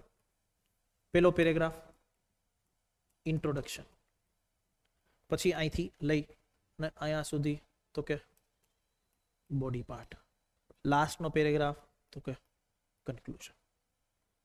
સો ઇન્ટ્રોડક્શન, બોડી, કન્ક્લુઝન આખો આન્સર એવી રીતે જ ડિવાઈડ હોય. તમે જુઓ કેટલા અક્ષરો શું વાંચીએ છે, પ્રેઝન્ટેશન પ્રોપર રીતે કરેલું છે, જે ઇન્ફોર્મેશન માગી છે ટુ ધ પોઈન્ટ ઇન્ફોર્મેશન એ જ આપી છે, કોઈ પણ પ્રકારની ગોળ ગોળ વાતો નહીં. તો આવી રીતનું આર્ટ જે છે આન્સર રાઇટિંગનું એ તમારે over the period of time develop કરવાનું થશે અને એ ધીરે ધીરે આપણે કરી લઈશું, જેની તમારે કોઈ જ વ્યક્તિને ચિંતા કરવાની જરૂરિયાત નથી. હવે જે મેં તમને કીધું હતું એમ કે તમારે જે આન્સર કોપી આવશે કે આન્સર શીટ આવશે એ કેવી આવશે તો કે આ પ્રકારની બ્લેન્ક આન્સર શીટ આવશે. તમારે જ્યારે તમારું આન્સર રાઇટિંગની પ્રેક્ટિસ કરો છો તો આ જ પ્રકારની શીટમાં તમારે પ્રેક્ટિસ કરવાની થશે. ઓકે, આવી બ્લેન્ક શીટમાં જ પ્રેક્ટિસ કરવાની. બ્લેન્ક શીટમાં પ્રેક્ટિસ કરશો તો એના ફાયદાઓ શું તો કે ફાયદો એવો થાય, પહેલી વસ્તુ કે સ્પેસ મેનેજમેન્ટ કરતા શીખો, બીજી વસ્તુ કે પ્રોપર પ્રેઝન્ટેશન કરતા શીખો, ત્રીજી વસ્તુ કે પ્રોપર જસ્ટિફિકેશન અને અલાઇનમેન્ટ સાથે તમે આન્સર લખી શકો. અલાઇનમેન્ટ સાથે આન્સર લખવાનો મતલબ શું થાય તો કે ભાઈ જ્યારે અહીંયા તમે લખો ને ત્યારે તમારો આન્સર આવી રીતે જવો જોઈએ. ઓકે, સીધી લીટીમાં જવો જોઈએ. હવે તમે શરૂઆતમાં પ્રેક્ટિસ કરશો ને ત્યારે તમારો જવાબનો આન્સર આમ લખાશે, તો આવું થવું જોઈએ નહીં. આ રીતના તમારે તમારો જવાબ લખવાનો છે અને ધીરે ધીરે પ્રેક્ટિસ કરશો એનાથી ડેવલપ થશે. પણ એ પ્રેક્ટિસ આવા પ્રકારની શીટમાં જ કરશો. આવા બ્લેન્ક પેજ બહુ બધા ટેલિગ્રામમાં અવેલેબલ છે. ઓકે, તો સિમ્પલ કરવાનું શું તો કે જ્યારે મેઇન્સની તૈયારી શરૂ કરો તો 500 પેજની આવી એક સ્પાઇરલ બનાવી લેવાની અને એમાં જ તમારી ડે ટુ ડે પ્રેક્ટિસ થવી જોઈએ. ઓકે, કોઈ પણ પ્રકારનો આવા લીટીવાળા પેજ છે એમાં કરવાનું નથી. આ વસ્તુ ખાસ નોટ ડાઉન કરજો. અહીંયા ક્લાસરૂમમાં જે વિદ્યાર્થીઓ આવે છે એમને તો આ જ પ્રકારની શીટમાં પ્રેક્ટિસ કરાવવાનું અમે કહીએ છીએ. ઓકે, હવે કેટલી વસ્તુ પ્રેક્ટિસ કઈ રીતે કરીશું તો કે પહેલી વસ્તુ જે પણ દરરોજ છે દરરોજના બેઝિસ ઉપર ફોર્મેટ આધારિત પ્રશ્નોની પ્રેક્ટિસ કરવાની છે. ફોર્મેટ આધારિત પ્રશ્નોની પ્રેક્ટિસ એવી થઈ પત્ર લેખન, જાહેર નિવેદન, ચર્ચાપત્ર, અહેવાલ લેખન, આવા બધા જ ફોર્મેટ્સની તમારે practice day to day basis ઉપર કરવી પડશે. ઓકે, તો જ તમારો કોન્ફિડન્સ ડેવલપ થશે over the period of time. અગાઉના વર્ષોમાં પૂછાયેલા પ્રશ્નોની પ્રેક્ટિસ કરવાની છે. તો કે કઈ રીતે તમને ખબર કેમ પડે કે પ્રશ્નો કેવા પ્રકારના પૂછાય છે? તો એ અગાઉના વર્ષોમાં તમે પ્રેક્ટિસ મતલબ અગાઉના વર્ષોના PYQs જોયા હોય તો જ તમને આઈડિયા આવે કે આવા પ્રકારના પ્રશ્નો પૂછાય છે. જેમ કે અહેવાલ લેખન જ્યારે ભણાવીશું તો અહેવાલ લેખનમાં તમને છેલ્લી 10 થી 15 એક્ઝામના PYQ દેખાડીશું. 10 થી 15 એક્ઝામના PYQ જોશો ને તો તમને આઈડિયા આવશે કે યાર જીપીએસસી મેક્સિમમ ક્વેશ્ચન અહેવાલ લેખનમાં એવા પૂછ્યા છે કે કોઈ જગ્યાએ તમે મુલાકાત લીધી હોય અને એનો અનુભવ દર્શાવવાનો. તો એનાથી તમને આઈડિયા આવે કે મેક્સિમમ એક્ઝામ જે છે એમાં અનુભવ આધારિત કે મુલાકાત આધારિત પ્રશ્નો પૂછાય છે. તો મારું જે કોન્ટેન્ટ છે એને હું એ રીતે તૈયાર કરું. ઓકે, તો અગાઉના વર્ષોમાં જે પૂછાયેલા પ્રશ્નો છે એની પ્રેક્ટિસ કરવી પડશે. મેક્સિમમ પ્રેક્ટિસ બધા ક્વેશ્ચન્સની કરીશું તો જ કોન્ફિડન્સ ડેવલપ થશે. અને જ્યારે તમે જવાબ લખશો ત્યારે કેટલી વસ્તુઓ તમારે ધ્યાનમાં રાખવાની થશે? તો કે પહેલી વસ્તુ, જવાબ જે છે સમયબદ્ધ રીતે લખાય છે, એટલે 12-18 મિનિટ જે બી છે લખાય છે. બીજી વસ્તુ, હું પ્રેઝન્ટેશન વ્યવસ્થિત રીતે કરી શકું. ત્રીજી વસ્તુ, મારી પાસે કોન્ટેન્ટ માહિતી જે છે સાચી છે કે નહીં. ચોથી વસ્તુ, મેં આ જવાબ લખ્યો એનું માળખું વ્યવસ્થિત રીતે બનાવેલું છે કે નહીં. ઓકે, બધી વસ્તુ એક સાથે જોડાયેલી છે. જો માળખું વ્યવસ્થિત રીતે બનાવશો તો જ વ્યવસ્થિત રીતે સમયબદ્ધ રીતે આન્સર પૂરો કરી શકશો. માળખું ત્યારે જ બનાવી શકશો જ્યારે માહિતી હશે, અને માળખું બનાવશો વ્યવસ્થિત રીતે તો જ પ્રેઝન્ટેશન થશે. ક્લિયર થાય છે? એટલે આ બધી વસ્તુઓ તમારે ખાસ કરીને ધ્યાનમાં રાખવાની છે જ્યારે બી તમે તૈયારી કરો છો ત્યારે. ઓકે, તો સૌથી લાસ્ટમાં હું તમને આટલી જ વસ્તુ સજેસ્ટ કરીશ. પહેલી વસ્તુ તો કે મેક્સિમમ પ્રેક્ટિસ કરવી પડશે તો જ આ વસ્તુ ડેવલપ થશે. બીજી વસ્તુ, જ્યારે પ્રેક્ટિસ કરો છો ત્યારે જે ભૂલો થાય છે એ ભૂલોને તમારે ઓળખવી પડશે. ઓકે, અને એ ભૂલોને ઓળખીને જો ઇમ્પ્રુવમેન્ટ કરશો તો જ પરિણામ મળશે. રાઈટ? તમે કોઈ જીમમાં જાઓ, જીમમાં બોડી બનાવવા જાઓ, ખોટી રીતે પુશઅપ્સ કરતા હોય, ખોટી રીતે વેઇટ મતલબ ઉપાડતા હોય તો તમને જીમ ટ્રેનર એવું કહે કે ભાઈ આ વસ્તુ ના કરો, વ્યવસ્થિત રીતે કરો તો તમને રિઝલ્ટ મળશે. તો આપણે અહીંયા કર્યું શું? પ્રેક્ટિસ તો કરતા જ હતા, પણ પ્રેક્ટિસની સાથે સાથે આપણે આપણી ભૂલોને આઈડેન્ટિફાઈ કરી કે આ મારી ભૂલો છે, હું ખોટી રીતે કરું છું. એ ભૂલોને આઈડેન્ટિફાઈ કરી અને એની ઉપર ઇમ્પ્રુવમેન્ટ કર્યું તો જ આઉટપુટ મળે. ક્લિયર થાય છે? તો આ વસ્તુ તમારે અંતિમ બાબતો સુધી ધ્યાનમાં રાખવાની થશે. હવે તમારી પ્રેક્ટિસ તમે પ્રોપર રીતે કરી શકો એના માટે very soon we are going to start one series. આ સિરીઝ એવી છે કે જેમાં જે ડેઈલી બેઝિસ ઉપર તમને ક્વેશ્ચન્સ આપવામાં આવે, ક્વેશ્ચન્સ તમે લખો, એના મોડેલ આન્સર્સ અમે આપીશું કે જવાબ કેવા હોવા જોઈએ. તમે તમારો જવાબ જે છે એની સાથે કમ્પેર કરો તો તમને આખો આઈડિયા આવે કે તમારી આન્સર રાઇટિંગમાં શું ભૂલો છે, માહિતીની ઉણપ છે, માહિતી ઓછી છે, પ્રેઝન્ટેશન વ્યવસ્થિત નથી, સ્ટ્રક્ચર રીતે આન્સર લખેલું નથી, ઇન્ટ્રોડક્શન ખોટું છે, બોડી પાર્ટ વ્યવસ્થિત નથી, કન્ક્લુઝન ખોટું છે. એ બધી વસ્તુ તમે ત્યારે કરી શકો જ્યારે તમે એસેસમેન્ટ કરો. તો એસેસમેન્ટ તમારે મોડેલ આન્સર સાથે કરવાનું થશે અને એ પ્રકારની સિરીઝ છે. Very soon we are going to start. જો પેલી વસ્તુ એક યાદ રાખજો, મુખ્ય પરીક્ષાનો જે વિદ્યાર્થી હોય, ઓકે, મુખ્ય પરીક્ષાનો જે વિદ્યાર્થી હોય એ વિદ્યાર્થી બહુ શાંત વાતાવરણમાં તૈયારી કરતો હોય. બીજી વસ્તુ, તૈયારી કરવાનો કોઈ દેખાડો ના કરતો હોય. ત્રીજી વસ્તુ, પોતાની ભૂલોને પોતે જ આઈડેન્ટિફાઈ કરતો હોય. અને ચોથી વસ્તુ કે ઇન્ટેલેક્ચ્યુઅલ રીતે વિચારતો હોય. તો પાનના ગલ્લે, ટપરીઓ ઉપર, ચાની લારીઓ ઉપર, આના ઉપર વધારે સમય વેડફવા કરતા યુટ્યુબનો જે માધ્યમ હોય, યુટ્યુબના માધ્યમ ઉપર ખોટી જગ્યાએ સમય વેડફવા કરતા બેટર એ છે કે શાંત ચિત્તે અને શાંત વાતાવરણમાં આન્સર રાઇટિંગની તૈયારી શરૂ કરજો. તો જ આમાં કંઈક તમને આઉટપુટ મળશે. આ તથ્યો ગોખવાની ગેમ નથી, ફેક્ટ ગોખવાની ગેમ નથી. આન્સર રાઇટિંગ ડેવલપમેન્ટ કરવાની ગેમ છે અને એ over the period of time થશે, ઓવરનાઇટ નહીં થાય. જીમમાં તમે બોડી બનાવવા જાઓ, 10 દિવસમાં બોડી ના બને. ઓકે, અઠવાડિયામાં બોડી ના બને, મહિનામાં ના બને, 6 મહિનામાં ના બને. એના માટે તમારે પરિશ્રમ કરવો પડે અને પરિશ્રમ કરો એ બી રાઈટ ડાયરેક્શનમાં કરવો પડે, ભૂલોને આઈડેન્ટિફિકેશન સાથે. તો આ વસ્તુ કરશો તો જ તમને રિઝલ્ટ મળશે. રાઈટ? અને રિઝલ્ટ મેળવવા માટે તમારે રાહ જોવી પડશે. ચલો, સો આ વસ્તુઓ ધ્યાનમાં રાખીએ. એન્ડ વેરી સૂન સ્પેસિફિકલી જે લોકો ડેડિકેશનથી મેઇન્સની તૈયારી કરવા માટે માંગે છે, we are going to start one offline as well as online batch. Okay, offline જે પણ વિદ્યાર્થીઓ ક્લાસરૂમમાં માટે આવતા હોય ગાંધીનગર ભણી શકે, ગાંધીનગર ના હોય તો બી કોઈ પ્રકારની ચિંતા કરવાની જરૂર નથી. જેવી રીતે તમે મારી સાથે વાર્તાલાપ કે ચર્ચા કરી રહ્યા છો ઘરેથી બેઠા, એવી જ રીતે તમે તૈયારી કરી શકો, ભણી શકો, મેન્સનું આન્સર રાઇટિંગ પણ કરી શકો. બધી જ વસ્તુ ઓનલાઈન માધ્યમથી થઈ શકે છે. સો ગાંધીનગર રહેતા હોય વેલ એન્ડ ગુડ, ગાંધીનગર ના રહેતા હોય કોઈ જ પ્રકારનો ડિસએડવાન્ટેજ નથી. જ્યાં ઘરે બેઠા છો ત્યાંથી તમે આવી જ રીતે લેક્ચર્સ ભણી શકો, આવી જ રીતે ક્વેશ્ચન્સ પૂછી શકો, અને જે પણ પ્રકારની ભૂલો તમારાથી થાય છે કે જે પણ પ્રકારના પ્રશ્નો તમને છે એ બધી જ વસ્તુનું સમાધાન થઈ શકે છે. સ્પેસિફિકલી જે બેચ છે, બેચનો મેઇન ઉદ્દેશ્ય આ જ રહેશે કે આન્સર રાઇટિંગ ઉપર તમારું ફોકસ થાય, તમારી ભાષાનું ડેવલપમેન્ટ થાય, કોન્ફિડન્સ તમારામાં વધે આન્સર્સ લખવાનો, અને એક રિપોઝિટરી જે ક્વેશ્ચન્સ છે અમારી પાસે, let's say we are taking the mains test series and all since last 5 years.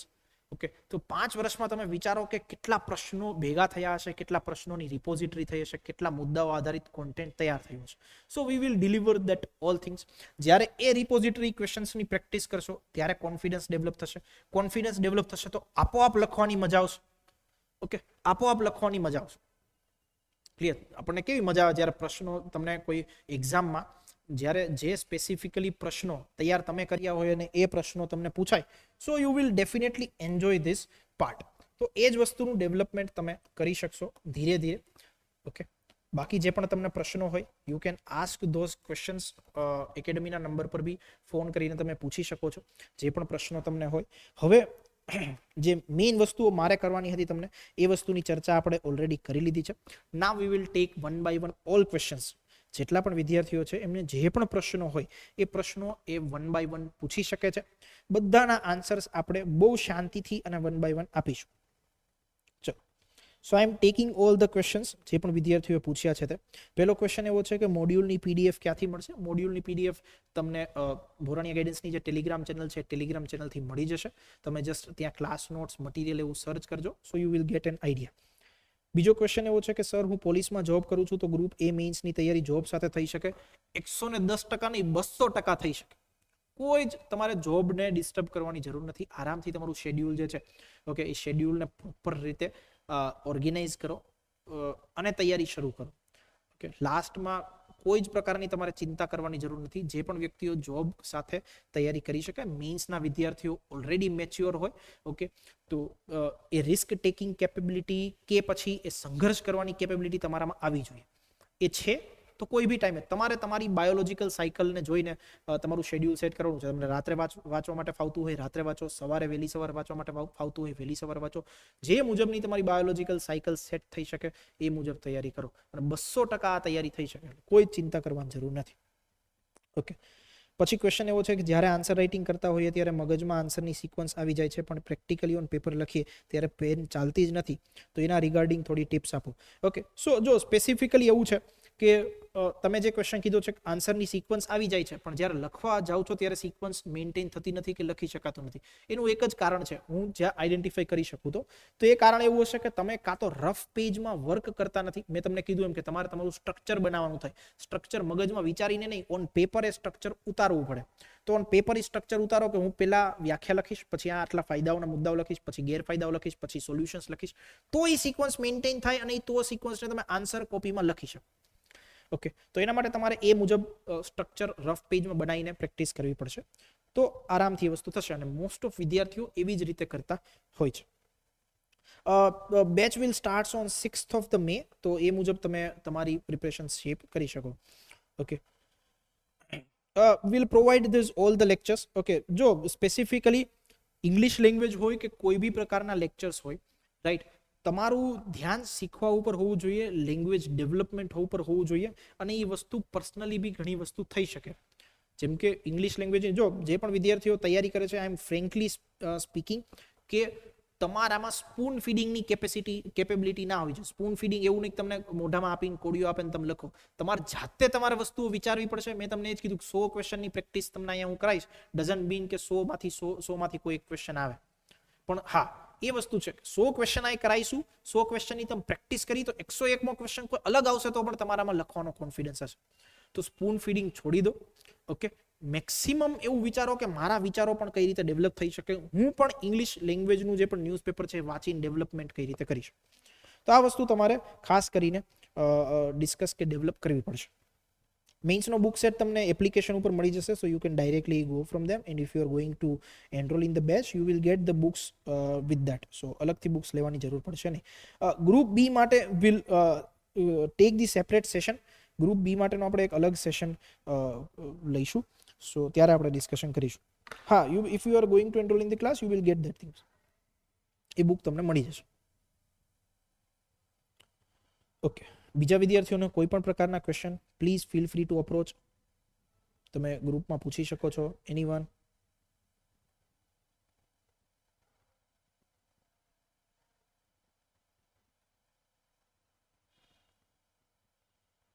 હા, જે બુક્સ મેં તમને શો કરી છે definitely it will going to help you in PSI also.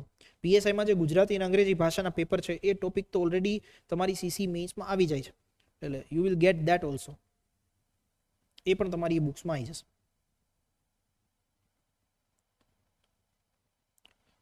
This fees and all discussion you can ask directly on the academy's number. Academy ના number ઉપર એકવાર આપ વાતચીત કરી લો. You will get all the information. The number of academy is. વધુ માહિતીસભર videos માટે follow કરો અને સબસ્ક્રાઇબ કરો ભોરાણિયા ગાઈડન્સ એકેડમી.